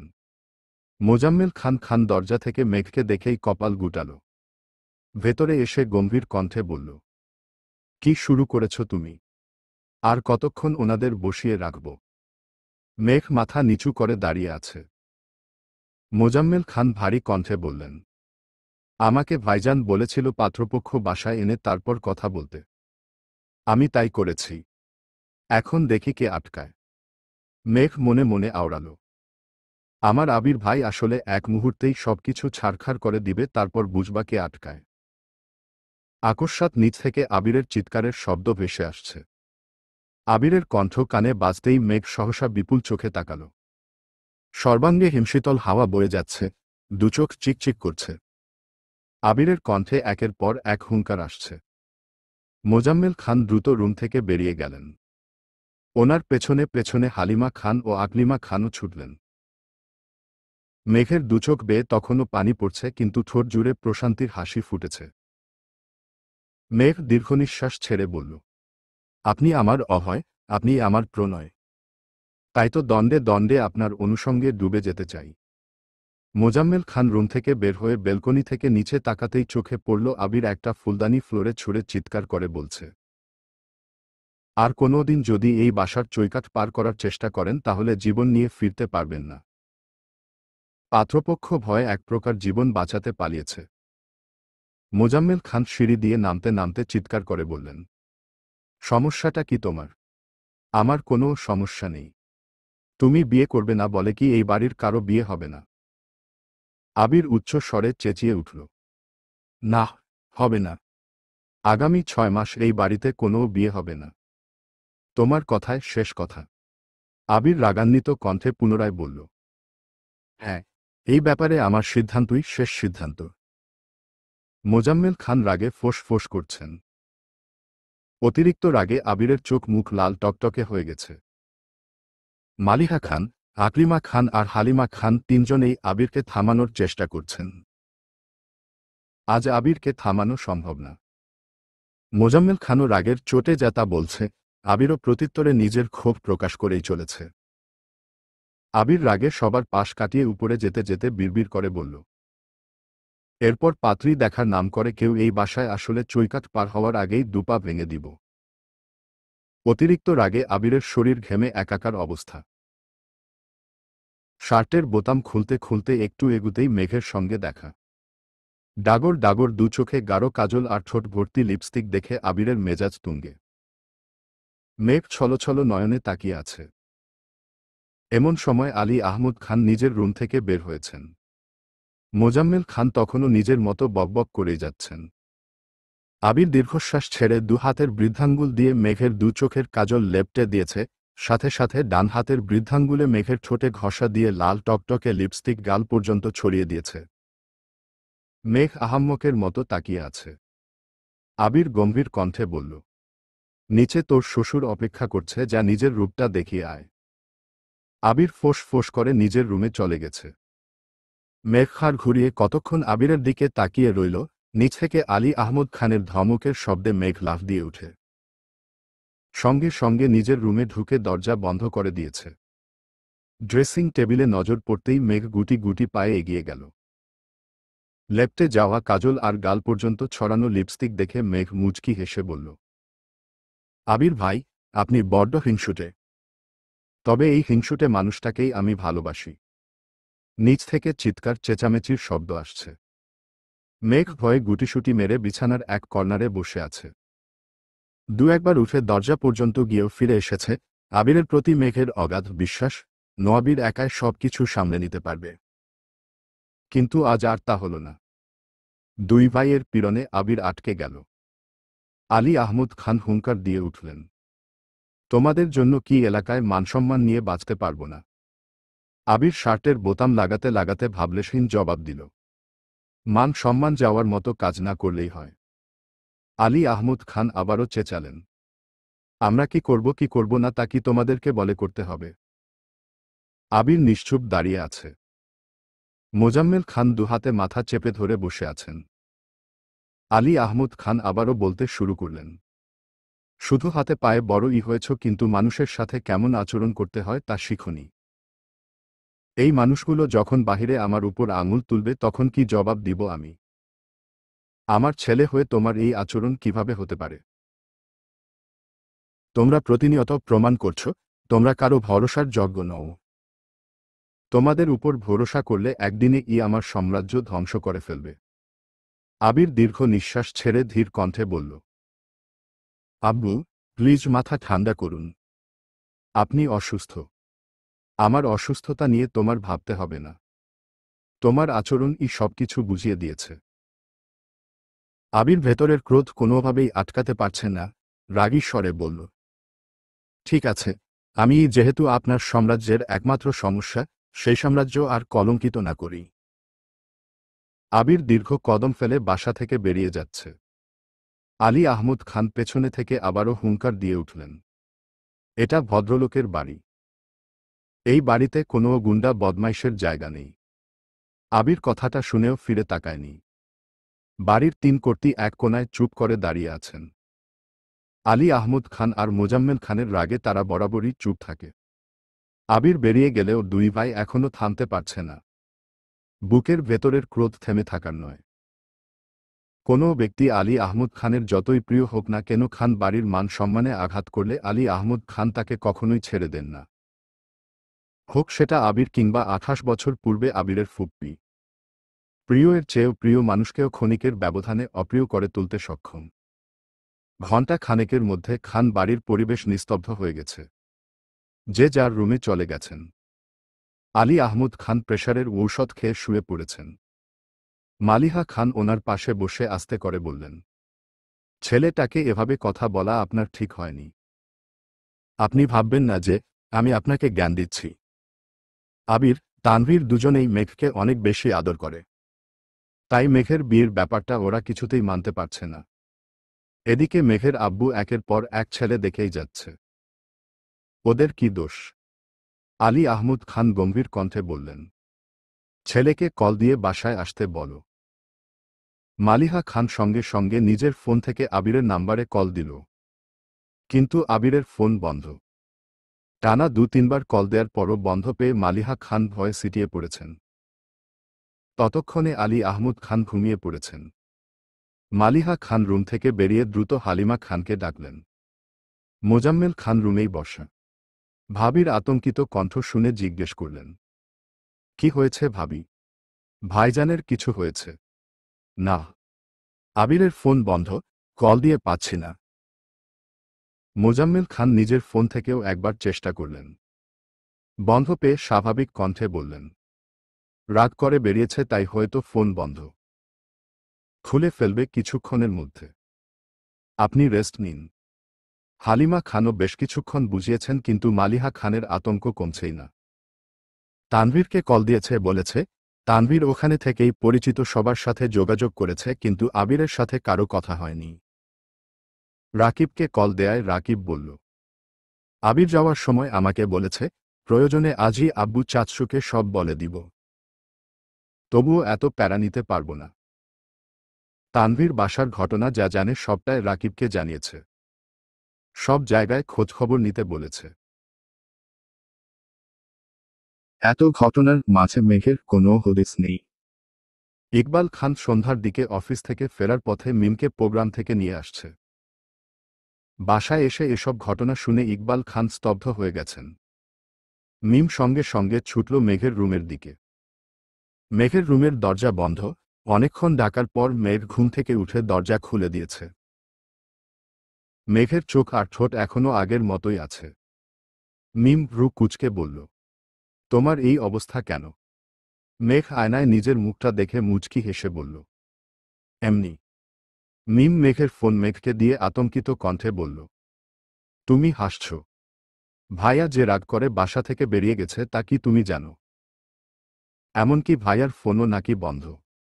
মেঘ আঁতকে উঠে বলল, কি? মেঘ তাড়াতাড়ি আবিরের নাম্বারে ডায়াল করল। সত্যি সত্যি নাম্বার বন্ধ। ইন্টারনেটে সব জায়গা থেকে মেসেজ দিয়েছে কিন্তু আবির কোথাও নেই। মেঘের চোখ মুখ মুহূর্তেই অন্ধকারাচ্ছন্ন হয়ে গেছে। বুকের ভেতর আতঙ্ক বাসা বেঁধেছে। মেঘের এখন নিজের উপর খুব রাগ হচ্ছে। না ঘুমিয়ে তখন রুম থেকে বের হলেই পরিস্থিতি বুঝতে পারত। অন্তত আব্বু আর বড় আব্বুর সামনে কিছু একটা বলতে পারত। মিম শীতল কণ্ঠে বলল, আজ তোমার ফোনটা নেয়া একেবারেই উচিত হয়নি। সরি আপু। মেঘ মৃদু হেসে বলল, তোর কোনো দোষ নাই। সব দোষ আমার কপালের। তুই রুমে যা। মেঘ অনবরত আবিরের নাম্বারে কল দিয়েই যাচ্ছে। ফুপি, জান্নাত আপু, আসিফ ভাইয়া সবার সাথে কথা বলেছে কিন্তু কেউ কিছু জানে না। মেঘ নিচে নামতে পারছে না কারণ আজকের এই ঘটনার জন্য মেঘ নিজেকেই দায়ী করছে। মেঘ উপায় না পেয়ে বন্যাকে কল দিল। বন্যা কল রিসিভ করতেই মেঘ একে একে সব বর্ণনা করেছে। বন্যা শান্ত স্বরে বলল, আচ্ছা রাত পর্যন্ত অপেক্ষা কর, দেখ উনি আসেন কিনা। ফোন বন্ধ জেনেও মেঘ একের পর এক কল দিয়েই যাচ্ছে। রাত ৯টার দিকে তানভীর মেঘকে কল দিল। মেঘ কান্না ভেজা কণ্ঠে জিজ্ঞেস করল, ভাইয়া, আবির ভাই কোথায়? তানভীর মোলায়েম কণ্ঠে বলল, আমি খোঁজ নিচ্ছি, যোগাযোগ হলে জানাব। তাছাড়া আগামীকাল আমি বাসায় ফিরব। তুই মন খারাপ করে থাকিস না। মেঘ কাঁদতে কাঁদতে বলল, আমার জন্যই তোমাদের এত ঝামেলা। আমি যেদিকে দুচোখ যায় সেদিকে চলে যাব। তানভীর ঠান্ডা কণ্ঠে বলল, পাগলামি করিস না বনু, একটু বুঝার চেষ্টা কর। মেঘ কল কেটে দিয়েছে। রাতে কারো খাওয়া দাওয়া নেই। যে যার মতো আবিরকে কল দিচ্ছে। পরিচিত সবার সাথে বারবার যোগাযোগ করেছে কিন্তু কেউ কিছুই জানে না। বন্যা রাতে আবারও কল দিয়ে খোঁজ নিয়েছে। দুদিন কেটে গেছে, আবির এখনও বাসায় ফিরেনি। দুদিন ধরে কোনো অফিসেও যাচ্ছে না। আলী আহমদ খান, মোজাম্মেল খান, ইকবাল খান নিজেদের মতো খোঁজখবর নিয়েই যাচ্ছেন কিন্তু আশানুরূপ ফলাফল পাচ্ছেন না। আজ বিকেলে বন্যা মেঘদের বাসায় আসছে। মেঘকে রুমে না পেয়ে সরাসরি ছাদে গেল। মেঘ চোখ বন্ধ করে সোফায় হেলান দিয়ে বসেছিল। বন্যা মৃদু স্বরে ডাকল, মেঘ। মেঘ বন্যাকে দেখেই বসা থেকে উঠে জড়িয়ে ধরে কাঁদতে কাঁদতে বলল, আমার জীবনে এত কষ্ট কেন? বন্যা মেঘের মাথায় হাত বুলিয়ে শান্ত স্বরে বলল, কষ্ট সবার জীবনেই থাকে, কেউ মনের মধ্যে চেপে রাখতে পারে আবার কেউ পারে না। মন খারাপ করিস না। দোয়া করি আবির ভাইয়া যেন তাড়াতাড়ি ফিরে আসেন। মেঘকে বেশ কিছুক্ষণ বুঝানোর পর মেঘ শান্ত হয়েছে। দুই বান্ধবী পাশাপাশি বসা। বন্যা হঠাৎ ধীর কণ্ঠে বলল, একদিক থেকে তুই খুব ভাগ্যবতী। কোনো দিকে? এই আবির ভাইয়ার প্রেয়সী হিসেবে দুনিয়া উল্টে যাক আর যা হয়ে যাক, তোর বিপদে উনি ঠিকই তোকে বাঁচিয়ে নেন। এমন মানুষ পাওয়া ভাগ্যের বিষয়। সেই ভাগ্যটাকে তো কোনোভাবেই ধরে রাখতে পারছি না আর নিজেকে শক্তও রাখতে পারছি না। তুই কিভাবে এত শক্ত থাকিস? বন্যা মলিন হেসে বলল, শক্ত থাকি না, তবে শক্ত থাকার চেষ্টা করি।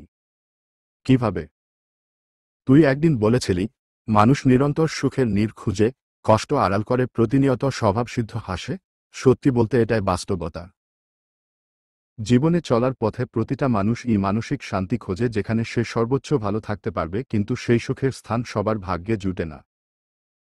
তখন বাধ্য হয়ে ভালো থাকার অভিনয় করতে হয়। মেঘ ভ্রু কুঁচকে প্রশ্ন করল, তোর আবার কি হয়েছে যে তোকে অভিনয় করতে হয়? বন্যা মলিন হেসে বলল, তেমন কিছু না। বাদ দে। মেঘ ভারী কণ্ঠে বলল, আমি বাদ দিব না। তোকে আজ বলতেই হবে। আমি প্রায়ই খেয়াল করি তুই মাঝে মাঝে মন মরা হয়ে থাকিস, জিজ্ঞেস করলে ইগনোর করিস। আজকে তোকে বলতেই হবে। জানি কথাগুলো শুনলে তোর কষ্ট লাগছে, কারণ আমি তোর বেস্ট ফ্রেন্ড হয়েও তোর কাছে এত বড় সত্যিটা লুকিয়েছি। মেঘ ভ্রু কুঁচকে আতঙ্কিত কণ্ঠে প্রশ্ন করল, কি হয়েছে তোর? বন্যা ঢোক গিলে উষ্ণ স্বরে বলতে শুরু করল, আমাদের এসএসসি পরীক্ষার পর অনেকদিন তোর সাথে আমার যোগাযোগ ছিল না, তখন হাতে ফোনও ছিল না। ওই সময় মামা বাড়িতে বেড়াতে গিয়েছিলাম। ওখানে এক মামাতো ভাইয়ের সাথে মোটামুটি ভালো মিল হয়েছিল। ভাইয়া তখন রাবিতে পড়ত, ছুটিতে বাড়ি আসছিল। আর যেহেতু ভাইয়াদের বাসাতেই আমরা বেড়াতে গিয়েছিলাম, সেই সুবাদে দুষ্টামি, ফাজলামো করতাম। একদিন আম্মু, মামা, মামি কথা বলছিল, কথার মাঝখানে আমাদের দুজনের কথা উঠে আর মোটামুটি বিয়ের আলোচনা শুরু হয়ে যায়। তখন আমি আর ভাইয়া দুজনেই রুমে উপস্থিত। আমি ফাজলামো করলেও সেটা ভাই হিসেবে করতাম, কিন্তু আম্মুদের আলোচনায় তা সম্পূর্ণ বদলে গেছে। ভাইয়ার সাথে আমার ওইরকম কিছু নেই, এটা আম্মুকে বলার পর আম্মু বলছে এই বিয়ের আলোচনা আরও 1 বছর আগেই হয়েছিল, যেটা এতদিনে প্রকাশ পেয়েছে। মূল কথা, তারা দেখতে চেয়েছিল আমার আর ভাইয়ার বন্ডিংটা কেমন হয়। এসব জানার পর আমি আরও বেশি হতাশ হয়ে গেছিলাম, বাধ্য হয়ে সুযোগে ভাইয়াকে সবকিছু খুলে বলি। ভাইয়া সাহায্য করার বদলে আমায় প্রপোজ করে বসেন। তখন রাগ করে মামা বাড়ি থেকে চলে আসি। এরপর থেকে ভাইয়া মাঝে মাঝে আম্মুর নাম্বারে কল দিত।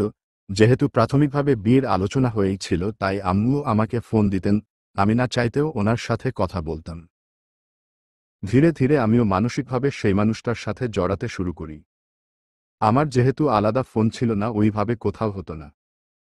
একদিন আপুর ফোন থেকে ফেসবুকে ওনার আইডি চেক করি, যা দেখে আমি রীতিমতো টাসকি খেয়েছিলাম। ওনার আইডিতে একের পর মেয়ের ছবি। ওনার বন্ধু তালিকায় ছেলে নেই বললেই চলে। তার মধ্যে একজনের সাথে বেশ কিছু ছবিও পোস্ট করা, যার সবগুলোতেই রোমান্টিক ক্যাপশন দেয়া। আমি সেসব সহ্য করতে না পেরে ওনাকে কল দিয়ে রাগারাগি করি। এক পর্যায়ে উনি স্বীকার করেন যে সেই মেয়ে তার গার্লফ্রেন্ড শুধুমাত্র পরিবারের মানুষের সামনে ভালো সাজার জন্য এমন কাজটা করেছে। তাছাড়া উনি আমার চেয়ে ভালো কাউকে ডিজার্ভ করেন। আরও কত কি। বন্যা দীর্ঘ নিঃশ্বাস ছেড়ে আবারও বলল, সেদিনের পর একটা কথায় মাথায় ঢুকেছে, জীবনে বহুরূপী মানুষের চেয়ে একজন অতি সাধারণ মানুষও ঢের ভালো। মানুষটা নিষ্ঠুর কিংবা পাষাণ হোক, তবুও একান্ত আমার হোক।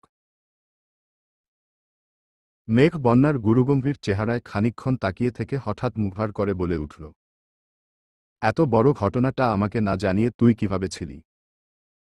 বন্যা ইতস্ততভাবে জবাব দিল, অপ্রত্যাশিত ঘটনায় আমি নিজেই হতভম্ব হয়ে গেছিলাম, তখন অনিষ্পিত ব্যাপারটা ভুলে যাওয়াই ছিল আমার একমাত্র লক্ষ্য। তাছাড়া আমি তো তোকে খুব ভালো করে চিনি, এই রকম একটা ঘটনা শুনলে তুই নিজেই মানসিকভাবে ভেঙে পড়তি। যে আঘাত আমি পেয়েছি সেটা ইচ্ছাকৃত তোকে দিব, এতটা নিষ্ঠুর আমি নয়। মেঘ ভরাট কণ্ঠে জিজ্ঞেস করল, তারপর কি বিয়ে ভেঙে গেছে? আমি ভেঙে দিয়েছি, যার কারণে আম্মু মামার বাড়িতে গেলে এখনো অনেক কথা শুনতে হয়। ওনাদের নজরে ওনাদের ছেলে একদম নিষ্পাপ, চোখে আঙুল দিয়ে দেখিয়ে দিলেও তারা না দেখার মতো আচরণ করে। তাই আমি নিজেকে অপকৃষ্ট মেনে নিয়েই মামার বাড়ির সাথে যোগাযোগ বন্ধ করেছি। বাসায় কেউ কিছু বলেনি। আমার বাসার মানুষ সবটাই জানে, বরং ওই সময়টাতে আপু আর আম্মুই আমাকে সাপোর্ট করেছে। তাছাড়া আব্বু আগে থেকেই এই সম্পর্কে তেমন আগ্রহী ছিলেন না। মেঘ শীতল স্বরে জিজ্ঞেস করল, তুই কি ওনাকে এখনো মিস করিস? বন্যা মেঘের দিকে তাকিয়ে ফিক করে হেসে বলল, প্রয়োজনে দুর্বাঘাসে ফাঁস নিব, তবুও দুশ্চরিত্রা ব্যাটাকে মিস করব না। মেঘ আর বন্যা দুজনেই হাসছে। এর মধ্যে মিম পেছনে থেকে শক্তপোক্ত গলায় বলে উঠল, বন্যাপু, তুমি দুর্বাঘাসে ফাঁস নিবা কেন? মেঘ আর বন্যা দুজনে একসঙ্গে ঘুরে তাকাল। বন্যা হেসে বলল, আরে মজা করছিলাম। মিম বলল, আম্মু তোমাদের ডাকছে, চলো। তিনজনই একসঙ্গে নিচে আসছে। বন্যা সচরাচর মেঘদের বাসায় আসে না। হঠাৎ আসলে তার জন্য বাহারি নাস্তার আয়োজন করা হয়, আজও তার ব্যতিক্রম হয়নি। বন্যা অল্প নাস্তা করে মেঘের সাথে সোফায় বসে গল্প করছে, এমন সময় তানভীর বাসায় আসছে। বন্যাকে দেখেই ভ্রু কুঁচকে সূক্ষ্ম নেত্রে তাকিয়ে সোজা নিজের রুমের উদ্দেশ্যে হাঁটা দিল। কয়েকটা সিঁড়ি উঠতেই মেঘ ডাকল, ভাইয়া। তানভীর আর চোখে তাকিয়ে বলল, বল। খেয়েছ কিছু? না। খেতে দেয়? না, খিদে নেই। তানভীর যথারীতি উপরে চলে গেছে। বন্যা ভ্রু কুঁচকে ভারী কণ্ঠে বলল, তোরা এসব কিভাবে সহ্য করিস? কি সব এত অনিয়ম? মেঘ স্বাভাবিক স্বরে বলল, আসলে এখন তুই আছিস যে তাই লজ্জা পেয়েছে। বন্যা দৃঢ় কণ্ঠে শুধালো, তোর ভাই লজ্জাও পায়? মেঘ কপালে কয়েক স্তর ভাঁজ ফেলে গম্ভীর কণ্ঠে বলল, তোর কি আমার ভাইকে ছ্যাঁচড়া মনে হয়? বন্যা রাশভারী কণ্ঠে বলল, আমার ভুল হয়ে গেছে। তোর ভাইকে নিয়ে কথা বলে বড্ড অন্যায় করে ফেলছি। আমায় মাফ করে দে। মেঘ মুচকি হেসে বলল, করতে পারি, তবে একটা শর্তে। কি শর্ত? তুই আমার ভালোবাসার। এটুকু বলেই মেঘ থেমে গেছে। ঢোক গিলে উষ্ণ স্বরে বলল, কিছু না। বন্যা আরও কিছুক্ষণ গল্প করে বেরিয়ে গেছে। মেঘ উপরে যেতেই তানভীর ধীর কণ্ঠে জিজ্ঞেস করল, বন্যা কোথায়? চলে গেছে। তানভীর আস্তে করে বলল, আমায় ডাকতে পারতি, এগিয়ে দিয়ে আসতাম। মেঘ মৃদুস্বরে বলল, আমি বন্যাকে বলেছিলাম, কিন্তু ও বারণ করল। ওহ। মেঘ চলে যাওয়ার জন্য পা বাড়িয়ে আবারও থমকে দাঁড়াল। বন্যার সামনে মেঘ কিছু না বললেও বন্যাকে ভাবি বানানোর সুপ্ত ইচ্ছে এখনও মেঘের মনে বর্তমান। তানভীরের অভিব্যক্তি বুঝার জন্য মেঘ ধীর কণ্ঠে বলল, ভাইয়া জানো, বন্যার মনটা আজ ভীষণ খারাপ। তানভীর ভ্রু কুঁচকে জিজ্ঞেস করল, কেন? মেঘ জোরে নিঃশ্বাস ছেড়ে বুকে সাহস নিয়ে বলল, বন্যাকে একটা ছেলে খুব কষ্ট দিয়েছে। তানভীরের সহসা কপাল গুটিয়ে সূক্ষ্ম নেত্রে তাকিয়ে প্রশ্ন করল, ছেলের নাম কি? করে কি? নাম ঠিকানা জানি না। বন্যার মামাতো ভাই। ওদের মধ্যে বিয়ের কোথাও হয়েছিল, তারপর জানতে পারছে ছেলেটা ভালো না, তাই বিয়ে ভেঙে দিচ্ছে। তানভীর গুরুগম্ভীর কণ্ঠে জিজ্ঞেস করে, কবে ভাঙছে? মেঘ আনমনে বলল, 3 থেকে 4 বছর আগে। তানভীর বিরক্তি ভরা কণ্ঠে বলল, 4 বছর আগের ঘটনায় আজ মন খারাপ করার কি আছে? অতীত নিয়ে পড়ে থাকলে জীবনে এগোবে কেমন করে? মেঘ মাথা নিচু করে বিড়বিড় করে বলল, আমাকে আজই শেয়ার করেছে। তানভীর স্বাভাবিক কণ্ঠে বলল, 4 বছর যেহেতু তোকে শেয়ার করেনি, তাহলে তোর ও বুঝতে হবে সে এই বিষয়টা ভুলে যেতে চাচ্ছে। তুই এটা নিয়ে কথা বলিস না। অতীত সবার জীবনেই থাকে, আমার জীবনেও আছে, তাই বলে আমি কি এখনো সেসব নিয়ে বসে আছি? মেঘ হুট করে জিজ্ঞেস করল, ভাইয়া, তুমি কি এখন কাউকে পছন্দ করো? তানভীর চাপা স্বরে বলল, সময় হলে তোকে জানাবো। মেঘ নিঃশব্দে হেসে করিডোরে হাঁটছে আর মনে মনে ভাবছে, তুমি কিংবা বন্যা দুজনেই আমার খুব প্রিয়, আর আমি কাউকে ঠকাবো না। তোমার অতীত যেমন বন্যাকে জানিয়েছি, তেমন বন্যার অতীতও তোমাকে জানালাম। এখন তোমাদের মন পরীক্ষার পালা। তোমাদের মনে অনুভূতি জাগলেই এক করে দিব দুজনকে। কিন্তু কিভাবে করব? আমার আবির ভাই কই? মেঘের শান্ত মন আবারও অশান্ত হয়ে উঠেছে। অস্পষ্ট অভিমান বুকের ভেতর বাসা বাঁধতে শুরু করেছে। সকাল থেকে শুরু করে রাতে ঘুমানোর আগ মুহূর্ত পর্যন্ত অসংখ্যবার আবিরের নাম্বারে কল দেয়। রাতের বেলা মেঘ মিমের রুমে গেল, মিম তখন পড়ছিল। মেঘ বিছানায় হেলান দিয়ে বসে জিজ্ঞেস করল, আচ্ছা মিম, বন্যাকে তোর কেমন লাগে? বন্যাকে আপুকে আমার অনেক ভালো লাগে। এটা নতুন করে বলার কি আছে? মেঘ ধীর কণ্ঠে বলল, এভাবে না, অন্যভাবে। মিম ভ্রু কুঁচকে প্রশ্ন করল, অন্যভাবে আবার কিভাবে? আমাদের ভাবি হিসেবে কেমন লাগবে? মিম আতকে উঠে বলল, আবির ভাইয়ার। মেঘ মিমের মাথায় গাঁটটা মেরে রাগান্বিত কণ্ঠে বলল, আবির ভাই আমার। মিম মাথায় ঘষতে ঘষতে বলল, তানভীর ভাইয়া। হ্যাঁ। মিম মাথা চুলকে আনমনে ভাবছে। মেঘ ফোঁস করে উঠে বলল, এত কি গবেষণা করছিস? মিম চিন্তিত কণ্ঠে বলল, বন্যা আপুকে কি ভাইয়া পছন্দ করবে? মেঘ মৃদুস্বরে বলল, জানি না রে, তবে আমার মনে হচ্ছে কিছু একটা হতেও পারে। মিম উত্তেজিত কণ্ঠে বলল, হলে খুব ভালো হবে আপু। বন্যা আপুকে আমার খুব ভালো লাগে। কত সুন্দর করে কথা বলে, আমাদের সাথে মিশে, তাছাড়া ভাইয়ার পাশে দুজনকেও মানাবে ভালো। আবির বাসায় নেই, 1 সপ্তাহ হতে চলল। বাড়ির পরিবেশ থমথমে। কেউ কারো সাথে তেমন কথা বলে না, সবার ভেতরেই চাপা কষ্ট লুকিয়ে আছে। বিকেল দিকে হালিমা খান সোফায় বসেছিলেন, ওনাকে দেখে মালিহা খানও এসে বসলেন। হালিমা খানকে এক পলক দেখে শীতল কণ্ঠে জিজ্ঞেস করলেন, তোর কি শরীর খারাপ? হালিমা খান মলিন হেসে জবাব দিলেন, মনটা খুব খারাপ। আবির এখনো বাসায় ফিরছে না। কোথায় আছে, কি অবস্থায় আছে, আল্লাহ ভালো জানেন। মালিহা খান শ্বাস ছেড়ে ভারী কণ্ঠে বললেন, ওদের বাবা ছেলের কর্মকাণ্ডে আমি আর কুলাতে পারছি না। মেঘের আব্বু যেভাবে রাগ দেখায়, আবিরের আব্বুও তেমন রাগ দেখায়। কেউ কিছু বুঝার চেষ্টা করে না। ছেলেটা এসব কত সহ্য করবে? হালিমা খান গম্ভীর কণ্ঠে বললেন। মেঘের আব্বু কিছুদিন যাবৎ রাতে ঘুমায়ই না। সারাক্ষণ দুশ্চিন্তা করে। যত বন্ধু আর পরিচিত মানুষ আছে সবাইকে কল দিয়ে আবিরের কথা জিজ্ঞেস করে। মালিহা খান মলিন হেসে বললেন, মেঘের আব্বুকে তো আমি চিনি। রাত দেখানোর সময় কোনো কিছু ভাববে না, অথচ পরে নিজেই সবচেয়ে বেশি দুশ্চিন্তা করবে। অন্যদিকে আবিরের আব্বু সম্পূর্ণ উল্টো।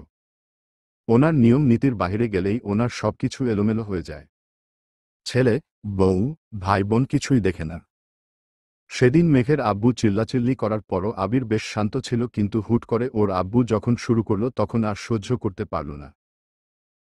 হালিমা খান অনেকটা সময় নিশ্চুপ থেকে মালিহা খানের দিকে এক পলক তাকিয়ে নীরবতা ভেঙে বললেন, আফা, একটা কথা বলি। মালিহা খান ভ্রু কুঁচকে বললেন, কথার মধ্যে মাপামাপি কবে থেকে শুরু করলি? বল, কি বলবি? হালিমা খান কিছু বলতে চেয়েও থেমে গেলেন, সহসা মৃদু হেসে বললেন, না থাক, কিছু না। কি বলতে চাইছিলি বল। বাসার নিয়ম নীতি ভুলে অলীক কল্পনায় ডুবেছিলাম। যা কখনো সম্ভব না তা নিয়ে ভেবেছিলাম। ঢোক গিলে শান্ত স্বরে আবারও বললেন, রাতে কি রান্না করব? এর মধ্যে আলী আহমদ খান আর মোজাম্মেল খান বাসায় ফিরেছেন। মালিহা খান বসা থেকে উঠতে উঠতে আচমকা মেঘ হুড়মুড় করে সিঁড়ি দিয়ে নামছে, চোখ মুখ লাল টকটকে হয়ে আছে। পেছনে থেকে তানভীর ডাকছে, বনু শুন। কি হয়েছে বল আমাকে। মেঘের হাতে তানভীরের ফোন। মেঘ নামতে নামতে আলী আহমদ খান ও মোজাম্মেল খান মেঘের সামনে হাজির।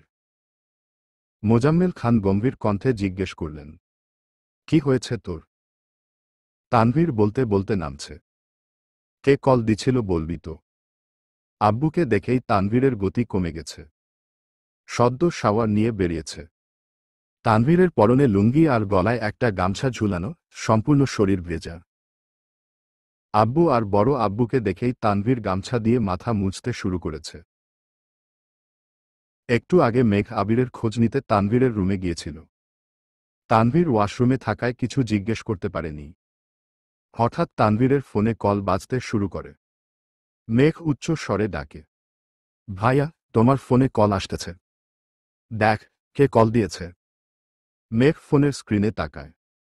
অপরিচিত নাম্বার দেখে তেমন পাত্তা দেয়নি। একবার রিং বন্ধ হয়ে গেছে। মেঘ দরজা পর্যন্ত যেতেই আবারও কল বাজতেছে। ওয়াশরুম থেকে তানভীর বলছে, রিসিভ করে বল আমি ব্যস্ত। মেঘও যথারীতি কল রিসিভ করে বলতে নিল, ভাইয়া ব্যা। এটুকু বলতেই ওপাশ থেকে সুপরিচিত কণ্ঠস্বর ভেসে আসল, তানভীর, আমি আবির। মেঘ আর আবির দুজন একসঙ্গে কথা বলে আকস্মাৎ দুজনই থেমে গেছে। মেঘ উত্তপ্ত কণ্ঠে ডেকে উঠল, আবির ভাই। ততক্ষণে আবির কল কেটে দিয়েছে। এমন সময় তানভীরও ওয়াশরুম থেকে বের হয়েছে। মেঘের হাতের কম্পন দেখে ধীর কণ্ঠে শুধাল, কে কল দিছিল? মেঘ উত্তর না দিয়েই রুম থেকে দৌড়ে বেরিয়ে আসছে। মেঘের চোখ মুখ দেখে আলী আহমদ খান প্রশ্ন করলেন, কিছু হয়েছে? মেঘ অতর্কিতে ভেজা কণ্ঠে বলে উঠল, এইমাত্র ভাইয়ার ফোনে আবির ভাই কল দিয়েছিল। আমার কণ্ঠ শুনে কল কেটে দিয়েছে। তানভীর ভারী কণ্ঠে শুধাল, কি? ভাইয়া কল দিয়েছিল? আলী আহমদ খান সহ সবাই তানভীরের দিকে সন্দেহের দৃষ্টিতে তাকিয়ে আছে। তানভীর সবাইকে এক পলক দেখে সহসা বলল, আমার সাথে ভাইয়ার সত্যিই যোগাযোগ নেই। আমি জানি না কিছু। তানভীর নেমে এসে মেঘের হাত থেকে ফোন নিয়ে নাম্বারটা চেক করতে লাগল। মেঘ 2 সিঁড়ি উঠে তানভীরের ফোনের দিকে তাকিয়ে আছে। তানভীর কল ডিটেলস বের করে মেঘকে উদ্দেশ্য করে বলল, দেখ তো আমার সাথে কথা হয়েছে কিনা। তাছাড়া আমার সাথে যদি ভাইয়ার যোগাযোগ থাকতো তাহলে আমি এত খোঁজাখুঁজি কেন করতাম। আলী আহমদ খান ভারী কণ্ঠে বললেন, তোমার সাথে আবিরের যোগাযোগ আছে কি নেই সেটা আমার জানার প্রয়োজন নেই। তুমি এই মুহূর্তে আমাদের সামনে আবিরকে কল দিবা। তানভীরের হাত কাঁপছে, ভয়ে ভয়ে ডায়াল করল সেই নাম্বারে। মোজাম্মেল খানের কথা মতো কল লাউড স্পিকারে দিয়েছে। প্রথমবার কল রিসিভ হয়নি। দ্বিতীয়বার কল রিসিভ করে আবির গুরুভার কণ্ঠে বলল, কিছু বলবি নাকি। আবিরের কণ্ঠস্বর শুনেই মেঘের বুক কাঁপছে, দু চোখ ছলছল করছে। আব্বু, বড় আব্বু, আম্মুরা সামনে দাঁড়ানো। তাই বারবার ঢোক গিলে মেঘ নিজেকে শান্ত রাখার চেষ্টা করছে। তানভীর সহসা বলল, ভাইয়া, কোথায় তুমি। তানভীরের কণ্ঠ শুনে আবির কিছুটা থতমত খেল। কয়েক মুহূর্ত পর দৃঢ় কণ্ঠে উত্তর দিল, আছি। আলী আহমদ খান অত্যন্ত গুরুতর কণ্ঠে বলে উঠলেন, ওকে বলে দাও, যেখানেই আছে আজকের মধ্যে বাসায় ফিরতে। প্রজেক্টের দায়িত্ব যেমন নিয়েছে সেই দায়িত্ব সঠিকভাবে পালনও তাকেই করতে হবে। রাগ, জেদ দেখিয়ে আমার কোম্পানির ক্ষতি করবে তা আমি কখনোই সহ্য করব না। তানভীর শক্ত কণ্ঠে বলল, শুনেছ। হ্যাঁ। মোজাম্মেল খান এবার রাশভারী কণ্ঠে বললেন, শুধু শুনলেই হবে না, যেখানেই আছো রাত 10টার মধ্যে বাসায় আসবে। আচ্ছা। আলী আহমদ খান ও মোজাম্মেল খান নিজেদের রুমে চলে গেছেন। মালিহা খান আর হালিমা খান তানভীরের ফোন নিয়ে হাহাকার শুরু করে দিয়েছেন। মেঘ সিঁড়ির সাথে ঠেস দিয়ে নিস্তব্ধ হয়ে দাঁড়িয়ে আছে। আবিরের সাথে কথা শেষ করেই মালিহা খান নিজের রুমে গেলেন। আলী আহমদ খান বিছানায় হেলান দিয়ে বসে আছেন। মালিহা খান কপট রাগ দেখিয়ে বললেন, ছেলেটা রাগ করে বাসা থেকে চলে গেছে, 1 সপ্তাহ ধরে বাসায় ফিরছে না। তার সাথে আপনার এই ব্যবহারটা না করলে হতো না। আলী আহমদ খান রাশভারী কণ্ঠে বললেন, শুনো, সে কোম্পানির দায়িত্বে আছে মানে এই নয় যে আমি আমার নিয়ম নীতি থেকে সরে যাব। তোমার ছেলে অফিসে মেইল করেছে, কিন্তু সে হয়তো জানে না আমার অফিসে মেইলের মাধ্যমে নেয়া ছুটির পরিমাণ মাত্র 3 দিন, এর বেশি ছুটি লাগলেই সশরীরে উপস্থিত থেকে আবেদন করে তারপর নিতে হয়। কিন্তু তোমার ছেলে সেই কাজ করেনি। তারপরও আমি আরও 3 দিন ছাড় দিলাম। কিন্তু সে নিজে দায়িত্ব নিয়ে যে প্রজেক্টগুলো শুরু করেছে, সেগুলোর কি হবে। প্রজেক্ট নেয়ার সময় যেমন রাগ, জেদের কথা মনে ছিল না, প্রজেক্ট শেষ করার ক্ষেত্রে আমিও এখন তার রাগ, জেদকে প্রাধান্য দিতে পারব না। সারাজীবন শুধু ব্যবসা আর নিয়মনীতিই করলেন। কখনো ছেলেটার সাথে একা বসে 5 মিনিট কথা বলেছেন। ছেলেটা কি চায় না চায় জানতে চেয়েছেন। আলী আহমদ খান ভ্রু কুঁচকে শীতল চোখে তাকিয়ে ঈষৎ হেসে বললেন, তুমি তো মা, তোমার কাছে কখনো কিছু চেয়েছে। মালিহা খান ঠান্ডা কণ্ঠে বললেন, না। তাহলে বুঝো কেমন ছেলে তোমার। মালিহা খান হালকা রাগী স্বরে বললেন, আপনার জন্যই তো এমন হয়েছে। আলী আহমদ খান সশব্দে হেসে বললেন, মন মতো কিছু হলেই আমার দোষ নাকি। মালিহা খান রেগেমেগে রুম থেকে বেরিয়ে গেছেন। খান বাড়ির মানুষদের মন বুঝা দুষ্কর, এই ভালো এই খারাপ। মালিহা খান আবিরের পছন্দ মতো খাবার রান্না করতে ব্যস্ত। মেঘ সোফায় বসে আছে, সামনে টিভি চলছে, তবে মেঘের নজর মেইন গেইটে। অনেকক্ষণ পর আবির বাসায় আসছে। আবিরকে দেখেই মেঘ টিভি বন্ধ করে উঠে দাঁড়িয়েছে। মালিহা খান রান্নাঘর থেকে বেরিয়ে আসছেন। আবির আম্মুর সাথে কথা বলার ফাঁকে মেঘকেও এক পলক দেখে নিল। মেঘ নীরের দৃষ্টিতে আবিরকে পরখ করছে। এই 1 সপ্তাহেই আবিরের মুখটা শুকিয়ে গেছে, চোখগুলো ফুলা ফুলা। আবির বেশি কথা না বলেই ফ্রেশ হতে উপরে চলে গেছে। কিছুক্ষণ পর নিচ থেকে আলী আহমদ খান ডাকলেন। আবির নিচে আসতেই আলী আহমদ খান জিজ্ঞেস করলেন, কোথায় গিয়েছিলে। কাছেই। কেন। একটু কাজ ছিল। আলী আহমদ খান গম্ভীর কণ্ঠে শুধালেন, নিজেকে কি মনে করো তুমি? আবির মৃদু হেসে বলল, আপাতত আপনার অযোগ্য সন্তান। মজা করতেছ? আবির তপ্ত স্বরে বলল, সরি আব্বু, আপনার সাথে মজা করার মতো যোগ্যতা আমার নেই। তা এই এক সপ্তাহে কি নিরীক্ষণ করলে? নিজের আদতে লাগাম দেয়া। আমার ব্যবহারে আপনারা কষ্ট পেয়ে থাকলে অনুগ্রহ করে আমাকে মাফ করবেন। আর 3টা প্রজেক্টের কাজ মোটামুটি শেষ, আগামী 3 দিনে সম্পূর্ণ কমপ্লিট হয়ে যাবে। আলহামদুলিল্লাহ। মোজাম্মেল খান ভারী কণ্ঠে বললেন, ভাইজান তোমার মাথা কি ঠিক আছে? ছেলেটা 1 সপ্তাহ পরে বাসায় ফিরেছে। কোথায় আগে খাওয়া দাওয়া করাবে তা না ব্যবসা নিয়ে আলোচনা শুরু করেছ? মোজাম্মেল খান আবিরের কাঁধে হাত রেখে শান্ত স্বরে বললেন, তোমার আব্বুর কথায় কিছু মনে করো না। চলো, খাবে চলো। আবির ঢোক গিলে উষ্ণ স্বরে বলল, সরি চাচ্ছু, সেদিন আপনার সাথে ওইরকম ব্যবহার করা আমার একদমই উচিত হয়নি। প্লিজ কিছু মনে রাখবেন না। দূর বোকা ছেলে, তুমি আমার সন্তান সমতুল্য। সন্তানরা ভুল করবে, এটাই স্বাভাবিক। যা হয়েছে সব ভুলে যাও। চলো খাবে এসো। মেঘ আর মিম ড্রয়িং রুমের এক কর্নারে দাঁড়িয়ে সব দেখছে। তানভীর বাসায় নেই, ফিরতে একটু দেরি হবে বলেছে। ইকবাল খান 2 দিন হল সিলেট গেছেন। আদিও ঘুমিয়ে পড়েছে। খাবার টেবিলে এখন আলী আহমদ খান, মোজাম্মেল খান, আবির, মিম আর মেঘ। মেঘ আবিরের বিপরীতে বসায় স্বাভাবিকভাবেই বারবার আবিরের দিকে তাকাচ্ছে। কিন্তু আবির প্রতিবার নিজের নজর সরিয়ে নিচ্ছে। আবিরের কর্মকাণ্ডে মেঘ একদিকে যেমন বিরক্ত হয়ে যাচ্ছে, অন্যদিকে আব্বুর আচরণে বেশ অবাক হচ্ছে। আলী আহমদ খান আজ অল্প বিস্তর রাগ দেখালেও মোজাম্মেল খান একবারের জন্য মুখ কালো করেও কথা বলেননি। মেঘ খাবার শেষ করে এক মুহূর্ত দেরি না করেই নিজের রুমে চলে গেছে। বন্যাকে কল দিয়ে আবিরের ফেরার কথা বলেছে, তারপর ফোন রেখে বেলকনিতে দাঁড়িয়ে আকাশের পানে তাকিয়ে কিছু ভাবছে। আচমকা পেছনে থেকে আবির ডাকল, ম্যাম। মেঘ আতকে উঠে ঘাড় ঘুরিয়ে তাকালো, তবে কিছুই বলল না। আবির আবারও বলল, নিজেকে কষ্ট দেয়া ছাড়া আপনার আর কোনো কাজ নেই তাই না? মেঘ আর চোখে আবিরকে খানিক দেখে গম্ভীর কণ্ঠে বলল, না। আবির মলিন কণ্ঠে বলল, ভালো। মেঘ নিরেট কণ্ঠে বলতে শুরু করল, বাসা থেকে চলে যাওয়ার আগে কেউ কি একবারের জন্য আমার কথা ভেবেছিল? আর যাওয়ার পরও একটাবারের জন্য কল দিয়ে নিজের অবস্থা জানানোর প্রয়োজন মনে করল না? এত নিষ্ঠুর কিভাবে হয় মানুষ? আবির তপ্ত স্বরে জিজ্ঞেস করল, কেমন আছেন? বেঁচে আছি। আবির মলিন হেসে বলল, ঠিক আছে। আবির চলে যেতে নিলেই মেঘ আবারও ডাকল, আবির ভাই। আবিরের চিরচেনা জবাব, হুমম। তবে আজ উত্তরে তেমন প্রাণ নেই। মেঘ ধীর কণ্ঠে জিজ্ঞেস করল, আপনি কোথায় ছিলেন? ছিলাম কোনো এক জায়গায়।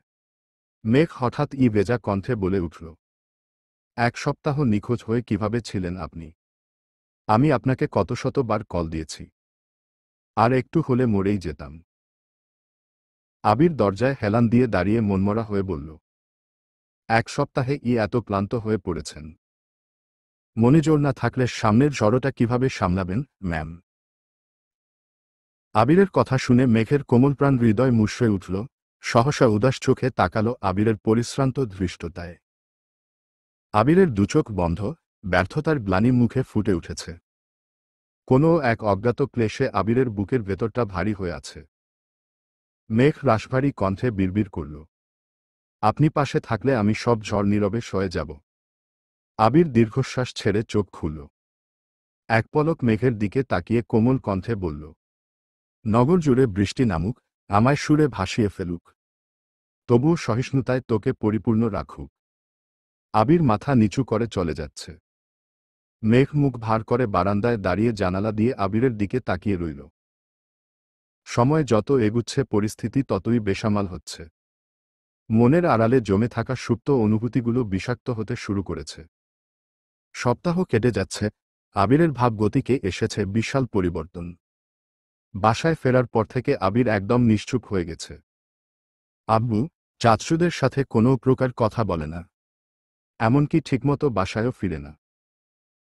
3টা প্রজেক্ট শেষ হয়েছে, বাকি 2টার কাজ একা হাতে সামলাচ্ছে। কখনো রাত 2 থেকে 3টায় বাসায় ফিরে, কখনো বা ফিরেও না। মেঘ দিনে কয়েকবার করে কল দিয়ে আবিরের খোঁজ নেয়, তবে ইদানিং আবির মেঘের সাথেও তেমন কথা বলে না। সবসময় দায়সারা ভাব নিয়ে কথা বলে। মেঘ কিছু জিজ্ঞেস করলে শুধু উত্তর দেয়, নিজ থেকে কিছুই বলে না। মেঘও কিছুদিন যাবৎ বিষয়টা খেয়াল করছে। আবিরকে জিজ্ঞেসও করেছে, কিন্তু আশানুরূপ কোনো উত্তর পায়নি। আবিরের নিস্তব্ধতা আর সহ্য করতে পারছে না মেয়েটা। মোজাম্মেল খানও ইদানিং আবিরের সাথে বেশ শান্ত স্বরে কথা বলেন। কিন্তু আলী আহমদ খানের মনে আবিরের প্রতি ক্ষোভের অন্ত নেই। আজ সকালে খাবার টেবিলে সবার উপস্থিতিতে আলী আহমদ খান আবিরকে উদ্দেশ্য করে বলে উঠলেন, তোমার যে আগামীকাল ফ্লাইট, এটা কি সবাই জানে? বড় আব্বুর মুখ থেকে এমন প্রশ্ন শুনে মেঘ অতর্কিতে চোখ বড় করে তাকাল। আবির এক নজর মেঘকে দেখে গম্ভীর স্বরে বলল, না, বলা হয়নি এখনো। মালিহা খান কথাটা শোনামাত্রই রান্নাঘর থেকে বেরিয়ে আসতে আসতে উদ্বিগ্ন কণ্ঠে জিজ্ঞেস করলেন, কিসের ফ্লাইট? আলী আহমদ খান মেকি স্বরে বললেন, কেন, তোমার আদরের ছেলে তোমাকে কিছু জানায়নি? মালিহা খান ভারী কণ্ঠে প্রশ্ন করলেন। আবির, কিছু বলছিস না কেন? আবির মাথা নিচু করে গাম্ভীর্যের স্বরে জবাব দিল, একটা প্রজেক্টের কাজে কয়েক মাসের জন্য দেশের বাইরে যেতে হবে। অপ্রত্যাশিত বাক্য কর্ণকুহরে প্রবৃত্ত হওয়া মাত্রই মেঘের সবকিছু এলোমেলো হয়ে যাচ্ছে। আখি যুগল পূর্বের তুলনায় আরও বেশি প্রশস্ত হয়ে গেছে। বুকের ভেতর কালবৈশাখী ঝড় শুরু হয়েছে। মনে হচ্ছে মেঘের হৃদয়ের উষ্ণ অনুভূতিরা মেঘের গলা চেপে ধরেছে, নিঃশ্বাস নিতে পারছে না। বুকের ভেতরের তোলপাড় চোখে মুখে ফুটে উঠতে বেশি সময় লাগল না। মেঘের দৃষ্টি নিরেট, চোখে নেই কোনো লুকোচুরি, ভ্রু যুগল কুঁচকে আছে। দৃষ্টি জুড়ে আহাজারি, দুচোখ ছলছল করছে। মালিহা খান আর্তনাদ করে উঠলেন, পড়াশোনার নাম করে 7টা বছর দূরে ছিলি, কিচ্ছু বলিনি আমি। আর সহ্য করতে পারব না, কোথাও যাবি না তুই। মালিহা খান আলী আহমদ খানের দিকে তীক্ষ্ণ দৃষ্টিতে তাকিয়ে বলে উঠলেন, আপনারা কি শুরু করেছেন? ব্যবসার নাম করে প্রতিনিয়ত আমার ছেলেটার সাথে যা তা আচরণ করছেন। আমার ছেলে কোথাও যাবে না। টাকা পয়সার প্রয়োজন নেই, আমি চাই আমার ছেলে আমার চোখের সামনে থাকুক। আলী আহমদ খান রাশভারী কণ্ঠে বললেন, আমি তোমার ছেলেকে জোর করিনি, তোমার ছেলে নিজে বুঝে শুনে প্রজেক্ট নিয়েছে। তাছাড়া এই সিদ্ধান্ত আরও 4-5 মাস আগেই নেওয়া হয়েছে। তোমার ছেলে বাসায় কাউকে বলতে বারণ করেছিল, তাই বলিনি। আগামীকাল ফ্লাইট, এজন্য বাধ্য হয়ে বলতে হচ্ছে। মালিহা খান রাগান্বিত কণ্ঠে বলে উঠলেন, তোর আব্বু কি বলছে? আবির আবির মায়ের হাতে হাত রেখে শীতল কণ্ঠে বলল, মাত্র কয়েক মাসের ব্যাপার আম্মু। এবার তোমার অপেক্ষা দীর্ঘ হবে না, কথা দিচ্ছি। আবিরের ভেজা কণ্ঠের কথা শুনেও মালিহা খান নিজেকে সামলে নিতে পারলেন না, কান্নারত কণ্ঠে বললেন, তোদের যা ইচ্ছে কর, আমি আর কিছুই বলবো না। মালিহা খান নিজের রুমে চলে গেছেন। হালিমা খান আর আকলিমা খানও সেদিকেই ছুটলেন। সবাই ঘাড় ঘুরিয়ে মালিহা খানের রুমের দিকে তাকিয়ে আছে, অথচ মেঘের নজর আবিরের অভিমুখে।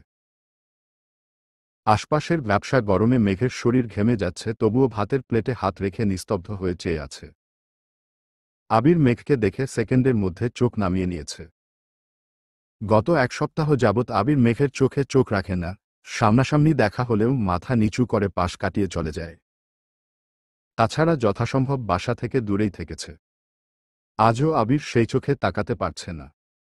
ওই দুচোখে তাকালেই আবির বিধ্বস্ত হয়ে যাবে। যখন থেকে প্রজেক্ট বিষয়ে কথা হয়েছে তখন থেকেই আবির মেঘকে অল্প বিস্তর বুঝাতে শুরু করেছে। সরাসরি না বললেও কৌশলে অনেকবার বুঝিয়েছে। যেই মিনহাজের প্রতি আবিরের একরাশ আক্রোশ ছিল, যারা মেঘের আশেপাশে ভিড়লেও আবিরের মেজাজ গরম হয়ে যেত, সে মিনহাজদের সাথে জোরপূর্বক মেঘের সম্পর্ক ঠিক করার চেষ্টা করেছে, যাতে আবিরের অবর্তমানে নিজেকে নিঃসঙ্গ মনে না হয়। মেঘকে সর্বক্ষণ সহিষ্ণু আর ধৈর্যের কথায় বলে এসেছে। আলী আহমদ খান হঠাৎ ভনিতা না করেই জিজ্ঞেস, কেন আবির, তুমি কি কোনো বিষয়ে কিছু বলতে চাও? আবির শটান দাঁড়িয়ে চোয়াল শক্ত করে জবাব দিল, না, আমার কিছুই বলার নেই। আবির বেসিন থেকে হাত ধুয়ে সরাসরি আম্মুর রুমে চলে গেছে। একে একে সবাই খাওয়া শেষ করে উঠে যাচ্ছে, অথচ মেঘ তখনও থম মেরে বসে আছে। মেঘের নীরবতায় চারপাশ স্তব্ধ হয়ে আছে। তানভীর এক পলক মেঘকে দেখে কিছু না বলেই উঠে গেছে। মিম ২-৩ বার মেঘকে ডেকেছে, কিন্তু মেঘ পাথরের মতো শক্ত হয়ে আছে। এতক্ষণ যাবৎ বুকের ভেতরে যে তোলপাড় চলছিল, এখন তার ছিটেফোঁটাও বাহিরে প্রকাশ পাচ্ছে না। ছলছল করা দু চোখের পানি শুকিয়ে গেছে, গলায় আটকে যাওয়া নিঃশ্বাসটা দীর্ঘশ্বাস হয়ে বেরিয়ে গেছে। আবির, আলী আহমদ খানা সবাই অফিসের উদ্দেশ্যে বেরিয়ে গেছে। মেঘ নিজের রুমের দরজা বন্ধ করে সেই দেয়াল ঘেঁষে বেলকনিতে বসেছিল। সারাদিনে ১ ইঞ্চিও নড়েনি, সূর্যের প্রখর উত্তাপ নীরবে সহ্য করে নিয়েছে, আর মনে মনে আবিরের কথা ভাবছে। আবির বলেছিল, কাউকে অনেক বেশি সহিষ্ণু হতে হবে। মেঘ সেদিনই কোনো এক ঝড়ের আশঙ্কা করেছিল, তবে সেই ঝড়টা যে তাকে প্রস্তরে পরিণত করে ফেলবে সেটা বুঝতে পারেনি। মেঘের ফোনে একের পর এক কল বাজতেছে। মিম কিছুক্ষণ পর পর দরজায় এসে ডাকছে, কিন্তু মেঘ বেলকনি থেকে একবারের জন্যও উঠছে না। সরাসরি রোদের প্রখরতা কখনোই সহ্য করতে পারে না মেয়েটা।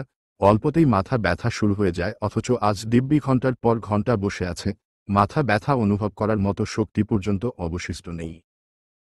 রুমে এসে ফোন হাতে নিতেই দেখল আবিরের নাম্বার থেকে অনেকগুলো কল আসছে। অন্য সময় আবিরের নাম্বার থেকে একটা কল আসলেই আনন্দে মেঘের মন নেচে উঠত। অথচ আজ এতগুলো কল আসার পরও চোখে কোনো উজ্জ্বলতা নেই।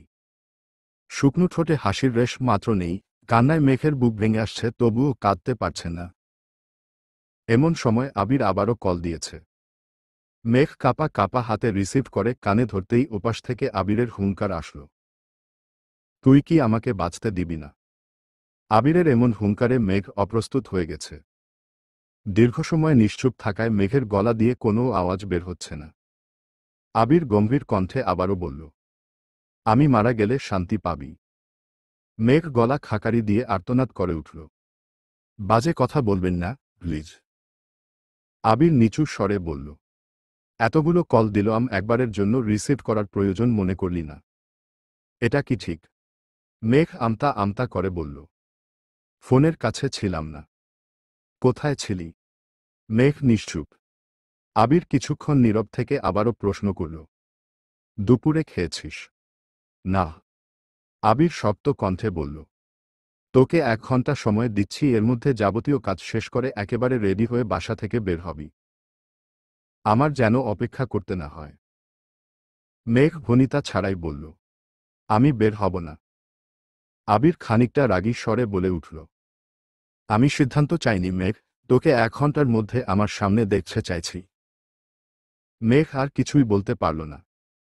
তীব্র অনিচ্ছা সত্ত্বেও ১ ঘন্টার আগেই বাসা থেকে বেরিয়ে রিকশায় করে রওনা দিল। বাসায় একমাত্র মিমকে বলে বেরিয়েছে। মালিহা খান সারাদিন কান্নাকাটি করে ঘুমিয়েছেন, হালিমা খান সেখানেই বসে আছেন। আকলিমা খান আদিকে ঘুম পাড়িয়ে নিজেও ঘুমিয়েছেন। মেঘ কিছুটা সামনে এগুতেই আবিরকে দেখল। মেঘকে দেখেই আবির জিজ্ঞেস করল, খেয়ে আসছিস? মেঘ উপর নিচ মাথা নাড়াল। পশ্চিমা আকাশ সূর্যের রক্তিম আভায় ছেয়ে আছে। আবির যথারীতি মেঘের পাশে রিকশাতে বসল। ব্যস্ততম শহরে স্বস্তির নিঃশ্বাস নেয়ার কোনো স্থান নেই। উদ্দেশ্যহীন গন্তব্যে রিকশা চলছে, কারো মুখে কোনো কথা নেই। কিছুটা নির্জন জায়গায় আবির রিকশা থামাতে বলল। রিকশা থেকে নেমে দুজনেই হাঁটতে শুরু করল। মেঘের চিবুক নামানো। কিছুটা এগুতেই আবির খুব ঠান্ডা গলায় বলল, সবাই শুনলে কষ্ট পেত, তাই আমি আগে কাউকে কিছু বলিনি। কিন্তু আমার এখন যাওয়াটা খুব প্রয়োজন। আশা করি তুই অন্ততপক্ষে বুঝবি। মেঘ জিভ দিয়ে ঠোঁট ভিজিয়ে নিচু স্বরে বলল, প্রয়োজন হলে অবশ্যই যাবেন। আবির ভ্রু কুঁচকে ব্যস্ত ভঙ্গিতে জিজ্ঞেস করল, তুই কি এখনো রেগে আছিস? মেঘ হালকা হেসে বলল, না। সামনাসামনি দুটা চেয়ারে দুজন বসেছে, আর ২ কাপ চা অর্ডার করেছে। আবিরের চোখ মাটিতে স্থির হয়ে আছে। মেঘের চোখের দিকে ১ সেকেন্ডের জন্যও তাকাতে পারছে না।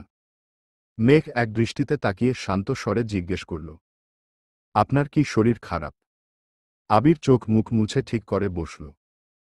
ধীরে ধীরে এপাশ ওপাশ মাথা নেড়ে কাঁধ উঁচিয়ে শীতল কণ্ঠে বলল, চল উঠি। আবিরের অস্বস্তি বুঝতে পেরে মেঘ আর কিছু বলল না। কাপে তখনও অর্ধেক চা আছে, সেভাবেই কাপ রেখে দিয়েছে। মেঘের মন ভালো করতে বাসা থেকে বের করে এনেছিল আবির, অথচ বুকের ভেতরের হাহাকারে নিজেই অস্বস্তিতে পড়ে গেছে। সময় নষ্ট না করে মেঘকে নিয়ে সরাসরি শপিং করতে গেল। বেশ কয়েকটা শপ ঘুরে মেঘের জন্য একটা স্মার্ট ওয়াচ নিয়েছে। ফোনের সাথে কানেক্ট করে মেঘের হাতে পরিয়ে দিতে দিতে গুরুভার কণ্ঠে বলল, আজকের পর থেকে ঘুম আর গোসল ব্যতীত সর্বক্ষণ এটা পরে রাখবি। তোর অবহেলায় আমার একটা কল যদি মিস হয় তারপর বুঝাবো। মেঘ নীরবে চোখ তুলে তাকাতেই আবিরের সাথে দৃষ্টি বিনিময় হল। অতর্কিতেই আবির নিজের চোখ নামিয়ে নিয়েছে। মেঘ ভ্রু কুঁচকে বলল, ওখানে গেলে কি আপনার আমার কথা মনে থাকবে? আবির চটজলদি বলে উঠল, মনে থাকবে না কেনে? মেঘ উত্তর না দিয়ে উল্টো প্রশ্ন ছুড়ল, বাসায় যাব না। আবির ভ্রু কুঁচকে দীর্ঘশ্বাস ছেড়ে বলল, কেবল আজকের রাতটায়, কাল থেকে হুটহাট জোর করার মতো কেউ থাকবে না, তুই তোর মতো থাকতে পারবি। মেঘ চোখ গোল গোল করে তাকালো, ততক্ষণে আবির সামনে চলে গেছে। মেঘ পিছু পিছু হাঁটতে শুরু করল, টুকিটাকি কেনাকাটা শেষে বেরিয়েছে। আজ কারো মুখেই তেমন কোনো কথা নেই। অনেকটা সামনে এগুতেই দেখল মেলা চলছে। সন্ধ্যার পর পর রাস্তায় বেশ ভিড় জমেছে। আবির মেঘের ডান হাতটা শক্ত করে ধরে রেখেছে। মেঘ উদাস ভঙ্গিতে আশপাশের মানুষজন দেখছে। কত কত কাপল ম্যাচিং শাড়ি পাঞ্জাবি পরে ঘুরছে, একসঙ্গে বসে খাচ্ছে। এসব দেখে মেঘের বুক খুঁড়ে দীর্ঘ নিঃশ্বাস বেরিয়ে আসল। আচমকা তাকালো হাতের দিকে। নিজের অজান্তেই মুচকি হেসে বলল, নিয়তির নির্দয়তার নিমিত্তে এই মানুষটা আমার হয়েও আমার নয়। মেঘের আনমনে আশপাশে তাকানো দেখে আবির স্বাভাবিক কণ্ঠে বলল, মেলায় যাবি? মেঘ ডানে বামে মাথা নেড়ে সঙ্গে সঙ্গে মুখেও বলল, যাব না। আবির মৃদু হেসে সামনে থেকে দুটা টিকিট কেটে মেঘকে নিয়ে ভেতরে ঢুকল। মানুষের ভিড়ে পা ফেলার জায়গা নেই। আবির অতি সন্তর্পণে মেঘকে নিয়ে ভেতরে ঢুকল। বাসায় এত এত কাচের চুড়ি থাকা সত্ত্বেও মেঘ একটা দোকানে দাঁড়িয়ে নতুন ডিজাইনের কাচের চুড়ি দেখছে।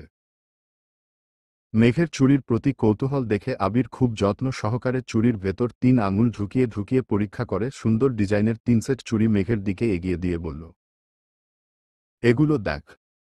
মেঘের হাতে অলরেডি সেম ডিজাইনের এক সেট চুড়ি। আবির সেটা হাতে নিয়ে পরীক্ষা করে বলল, এগুলো তোর হাতে বড় হবে। ওইগুলো পর। মেঘ অবিশ্বাস্য দৃষ্টিতে তাকিয়ে তপ্ত স্বরে বলল, কে বলছে বড় হবে?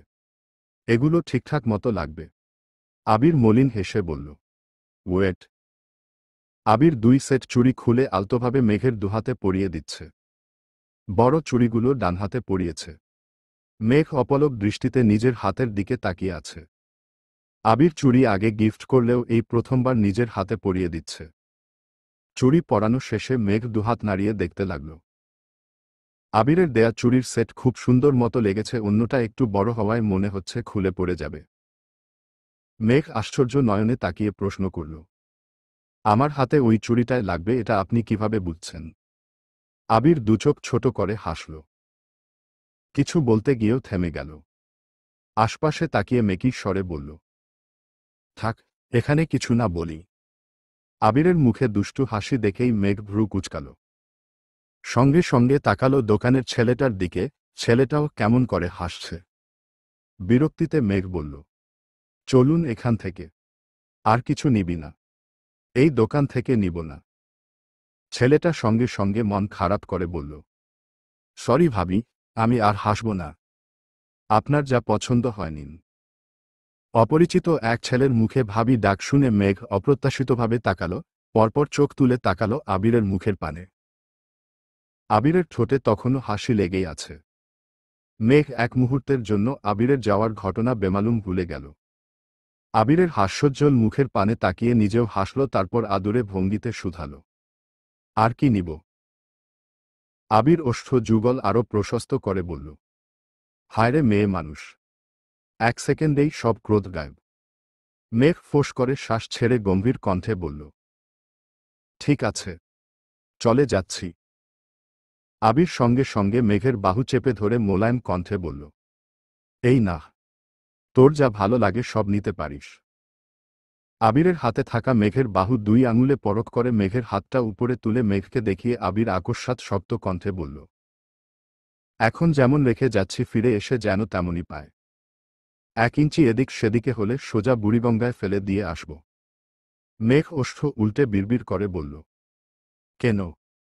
আবির নিরেট কণ্ঠে বলল, আমার বাড়িতে কোনো কঙ্কালের জায়গা হবে না। মেঘ মুখ ফুলিয়ে আবিরের দিকে চেয়ে আছে।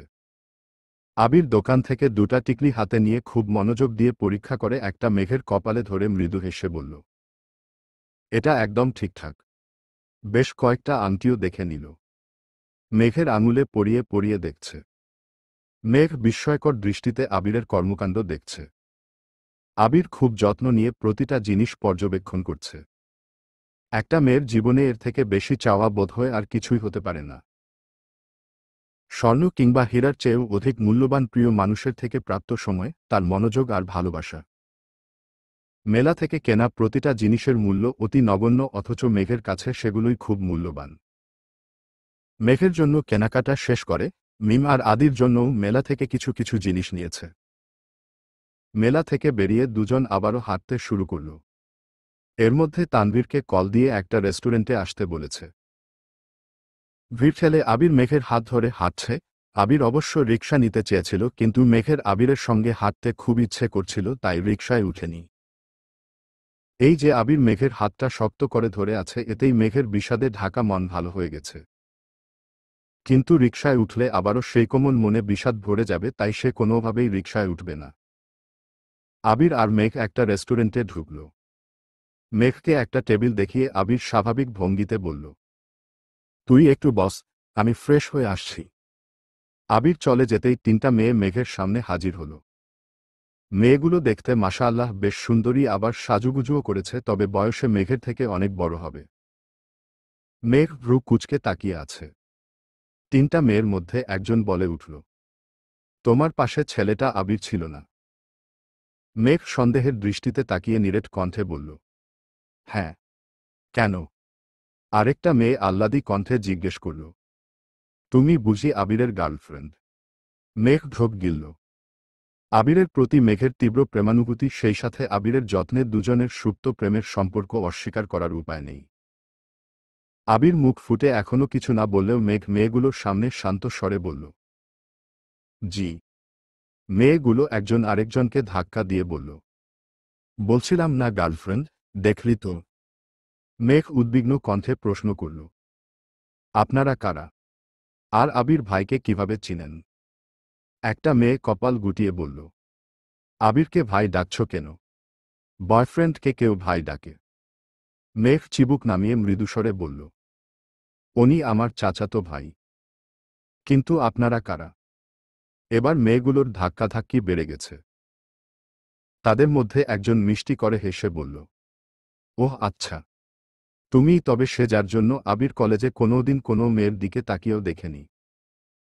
বাড়িতে পড়ি থাকলে বাহিরে পেতনি দেখার তো প্রশ্নই আসে না। মেঘ অবাক চোখে তাকিয়ে আছে। আরেকটা মেয়ে বলে উঠল, আমরা তোমার বয়ফ্রেন্ডের সাথে একই কলেজে পড়তাম। আজ এত বছর পর হঠাৎ মেলার মধ্যে আবিরকে দেখলাম, তার পাশে তুমি ছিলে। আবিরের যত্ন দেখেই সন্দেহ করেছিলাম তুমি নিশ্চয় আবিরের প্রেমিকা হবে। তাই সিউর হতে তোমাদের ফলো করে এখান পর্যন্ত এসেছি। বাই দা ওয়ে, তুমি খুব লাকি যে আবিরের মতো একজন মানুষ পেয়েছ। আরেকটা মেয়ে চাপা স্বরে বলল, যত্নে রেখো আমার অতীতের ক্রাশকে। মেঘ মোলায়েম কণ্ঠে বলল, জি ইনশাআল্লাহ। আপনারা দোয়া করবেন। ফি আমানিল্লাহ। এখন আসি। মেঘ উদ্বিগ্ন কণ্ঠে বলল, চলে যাবেন কেন? উনি এখনই চলে আসবে, বসুন আপনারা। আমাদের সাথে ডিনার করুন। মেয়েগুলো উদাস ভঙ্গিতে বলল, আবির যদি এসে আমাদের এখানে দেখে নিশ্চিত ভাবতে তোমার কাছে উল্টাপাল্টা কথা লাগাচ্ছি। থাক, তোমরা আনন্দ করো, আসি। পাশের মেয়েটা আবারও বিড়বিড় করে বলল, ক্রাশের প্রেমিকাকে দেখেই পেট ভরে গেছে। আজ রাতে কিছু না খেলেও চলবে। যেতে যেতে পাশের জন ধমক দিল, মুখটা বন্ধ রাখো তোর, মেয়েটা কি ভাবছে কে জানে। মেয়েগুলো রেস্টুরেন্ট থেকে বেরিয়ে গেছে। এর মধ্যে আবির হাত মুখ ধুয়ে চলে আসছে। টিস্যু দিয়ে হাত মুছতে মুছতে মেঘের দিকে তাকালো। মেঘ তখনও সেদিকে তাকিয়ে আনমনে হাসছে। আবির পেছনে ঘুরে উদ্বিগ্ন কণ্ঠে জিজ্ঞেস করল, কি হয়েছে? এভাবে হাসছিস কেন? পরিচিত কেউ আসছিল। মেঘ হেলান দিয়ে বসে আবিরের দিকে তাকিয়ে ঠাট্টার স্বরে বলল, আপনার গার্লফ্রেন্ড আসছিল। আবির কপালে কয়েক স্তর ভাঁজ ফেলে প্রখর তপ্ত স্বরে শুধাল, আমার গার্লফ্রেন্ড মানে? মেঘ হেসে আবারও বলল, আহারে মেয়েটা আপনাকে কত ভালো। বলতেই আবিরের চোখে চোখ পড়ল। আবির অগ্নিদৃষ্টিতে তাকিয়ে শানিত কণ্ঠে বলল, আজেবাজে কথা একদম বলবি না। এমন সময় তানভীর এসে রাগান্বিত কণ্ঠে বলল, সমস্যা কি তোমার? আমার বনুটাকে বকা দেয়া ছাড়া আর কোনো কাজ নেই তোমার। আবির মুখে পূর্বের মতো গাম্ভীর্যতা রেখে আবারও বলল, আমাকে বলছিস কেন? তোর বোনকে জিজ্ঞেস কর। তানভীর স্বাভাবিক কণ্ঠে জিজ্ঞেস করল, কি হয়েছে বনু? মেঘ সাফাই দেয়ার স্বরে বলল, এক মেয়ে বলছে আবির ভাই নাকি তার ক্রাশ ছিল, তাই আমি মজা করছিলাম। তানভীর সন্দেহের দৃষ্টিতে তাকিয়ে জিজ্ঞেস করল, কোনোটা আসছিল? মেঘ চোখ বড় করে বিস্ময় সমেত তাকিয়ে বলল, কোনোটা মানে? কয়জনের ক্রাশ উনি? আবির আকস্মাৎ টেবিলের নিচে তানভীরের পায়ে পা চেপে ধরে অগ্নিদৃষ্টিতে তাকাল। তানভীর মজার ছলে বলল, আসলে ভাইয়াকে তো অনেক মেয়েই পছন্দ করে, কিন্তু ভাইয়া কাউকে পাত্তা দেয় না। মেঘ মুচকি হেসে বলল, হ্যাঁ জানি। আবির আর তানভীর দুজনেই মেঘের দিকে সূক্ষ্ম নেত্রে তাকিয়ে আছে। কোনো মেয়ে আসছিল, কি বলছে এসব ভেবেই দুই ভাই আতকে উঠছে। তানভীরের সাথে ইদানিং সম্পর্ক ভালো হওয়ায় মেঘ অনেক কথায় তানভীরের সামনে বলে দেয়, কিন্তু তাই বলে এই না যে প্রেমিকের এক্স ফ্যানের কোথাও অতর্কিতে ভাইয়ের সামনে বলতে থাকবে। তিনজন একসাথে খাওয়া দাওয়া করে বেরিয়েছে। আবির তানভীরকে উদ্দেশ্য করে বলল, তুই ওকে নিয়ে বাসায় যা। মেঘ সঙ্গে সঙ্গে জিজ্ঞেস করল, আপনি বাসায় যাবেন না? তানভীর মিটিমিটি হেসে বাইক স্টার্ট দিতে চলে গেছে। আবির মলিন হেসে বলল, রাকিবদের সাথে দেখা করে বাসায় ফিরব। মেঘ আস্তে করে বলল, তাড়াতাড়ি ফিরবেন। মেঘ বাসার মেইন গেট পার হতেই সবাই এক দৃষ্টিতে মেঘের দিকে তাকাল।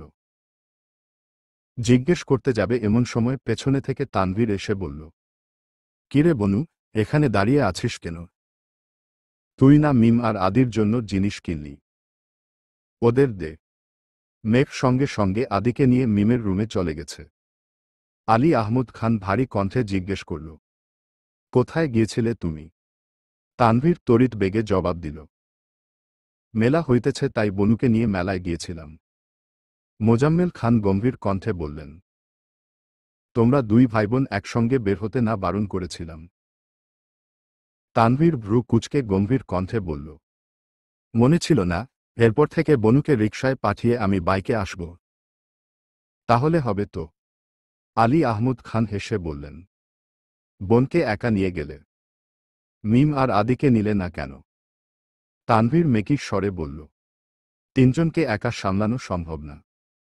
পরবর্তীতে বাসার সবাই মিলে একদিন যাব। আলী আহমদ খান আবারও প্রশ্ন করলেন, আবির কোথায়? তানভীরের স্বাভাবিক জবাব, রাকিব ভাইয়াদের সাথে অফিসিয়াল মিটিং করছে। মোজাম্মেল খান ভ্রু উঁচিয়ে বললেন, অফিসিয়াল মিটিং? তানভীর রাশভারী কণ্ঠে বলল, ভাইয়া চলে গেলে সম্পূর্ণ দায়িত্ব তো রাকিব ভাইয়া আর রাসেল ভাইয়াকেই নিতে হবে। তার জন্য মিটিং প্রয়োজন না? হ্যাঁ, অবশ্যই প্রয়োজন। বাসায় কখন ফিরবে? মিটিং শেষ হলে।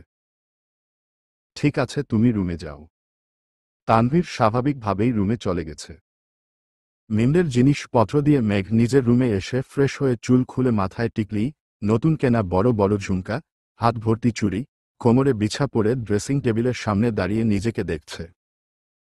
আজকের পরা প্রতিটা জিনিসই আবির ভাইয়ের পছন্দ করে কেনা। মেঘ একবার ওড়না দিয়ে ঘোমটা দিচ্ছে, আবার ঘোমটা তুলে নিজের লাজুক মুখখানা দেখছে। আচমকা মেঘের মনে বিষাদের ছায়া নেমে আসলো, মনে পড়ে গেল আবির ভাইয়ের চলে যাওয়ার কথা। ঠোঁটে লেগে থাকা হাসি মুহূর্তেই বিলীন হয়ে গেছে, সঙ্গে সঙ্গে সব খুলে ফেলেছে। চুলে হাত খোপা করে বিছানার এক কোণে চুটি করে বসে পড়েছে। মনে মনে ভাবছে ছোট থেকে ফেলে আসা সব স্মৃতি। আকস্মাৎ মেঘের মনে পড়ল আজ থেকে প্রায় 9 বছর আগের কথা, যখন প্রথমবারের মতো আবিরের দেশ ছাড়ার কথা হচ্ছিল।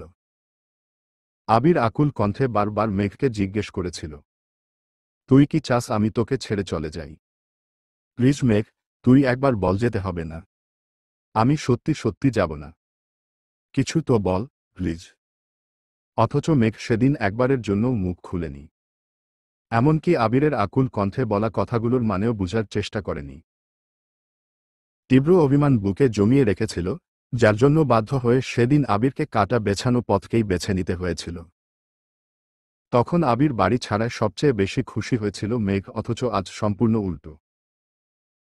আজ সবচেয়ে বেশি কষ্ট মেঘই পাচ্ছে। মালিহা খানকে বুঝানোর পর উনিই মেনে নিয়েছেন, কিন্তু মেঘ কোনো কিছু বুঝার অবস্থাতেই নেই। আবিরের উপস্থিতি ছাড়া মাত্র 7 দিনেই মেয়েটা আধমরা হয়ে গিয়েছিল। সেখানে 7 সমুদ্র পার হয়ে আবির চলে যাবে, এটা সে কোনোভাবেই মানতে পারছে না। ঘণ্টা দুয়েক যাবৎ মেঘ এলোপাতাড়ি ভাবনায় মগ্ন।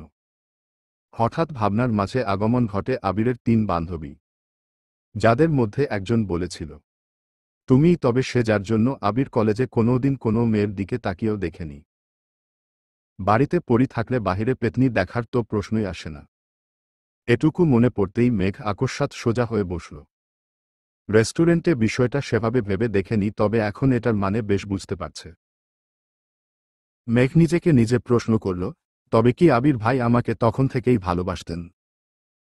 মেঘের হৃৎস্পন্দন জোরালো হতে শুরু করেছে, আচমকা বুকের বা পাশে তীব্র শূন্যতা অনুভব হচ্ছে। 9 বছর যাবৎ আবির ভাইকে কত কষ্ট দিয়েছে সেসব ভেবেই মেঘের কলিজা কাঁপছে। যদিও মেঘ সিউর না এটা কেবল সন্দেহ, তবুও মেঘ স্তব্ধ হয়ে গেছে। কোনো কিছু ভেবে না পেয়ে দ্রুত রুম থেকে প্রস্থান নিয়ে ছুটল আবিরের রুমের দিকে। ততক্ষণে রাত গভীর হয়ে গেছে। ঘড়ির কাঁটা 11 কি 12টার ঘরে। আবিরের রুমের দরজা চাপানো, তবুও ইতস্তততা ছাড়াই মেঘ দরজা ধাক্কা দিল। ছুটে গেল রুমের ভেতর, কিন্তু আবির রুমে নেই। রুমে লাগেজ সাথে প্রয়োজনীয় সবকিছু গুছানো দেখেই মেঘের বুকটা আবারও ছ্যাঁত করে উঠল। রুমে ফোন দেখে সিউর হলো আবির বাসায় আছে। রুমে আবিরকে না পেয়ে সোজা ছুটল ছাদের দিকে। ছাদের কার্নিশে মেরুদণ্ড সোজা করে দাঁড়িয়ে আছে আবির, দৃষ্টি আকাশের পানে। মেঘ দরজায় দাঁড়িয়ে ঘন ঘন শ্বাস ফেলে তাকাল আবিরের দিকে। আবিরের পেছনে সাইড দেখেই মেঘ বুঝতে পেরেছে, বুকের ভেতরে আটকে থাকা সবটুকু নিঃশ্বাস ছেড়ে মেঘ আবারও ছুটল।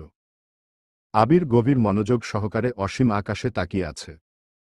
মেঘের নুপুরের শব্দ আবিরের কর্ণকুহরে প্রবেশের আগেই মেঘ পেছনে থেকে আবিরকে ঝাপটে ধরে হাউমাউ করে কান্না শুরু করে দিয়েছে।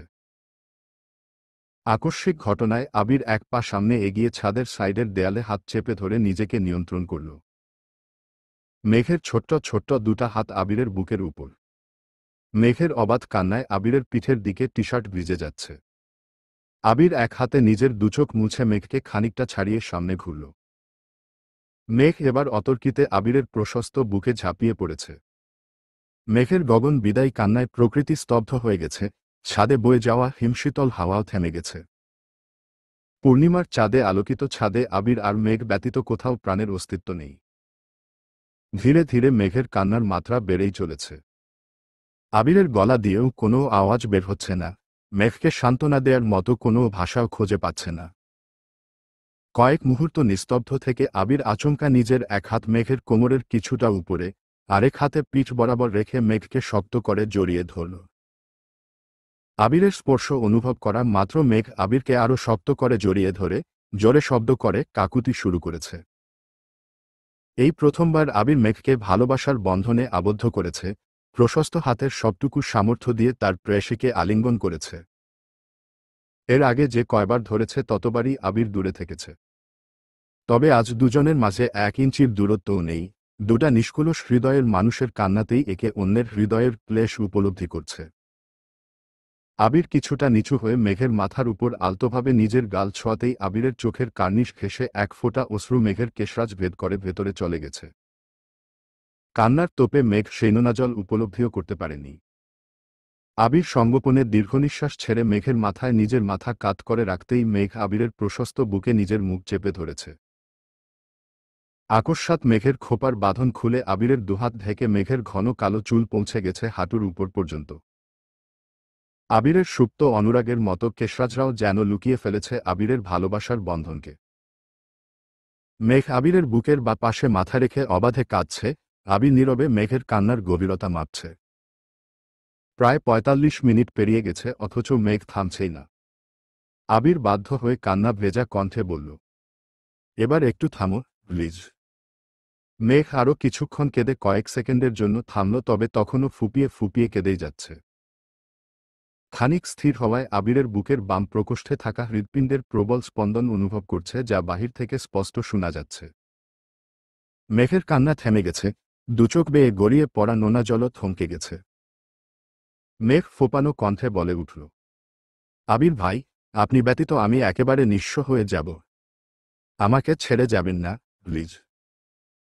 আবির এক হাতে মেঘের মাথায় হাত বুলাতে বুলাতে মোলায়েম কণ্ঠে বলল।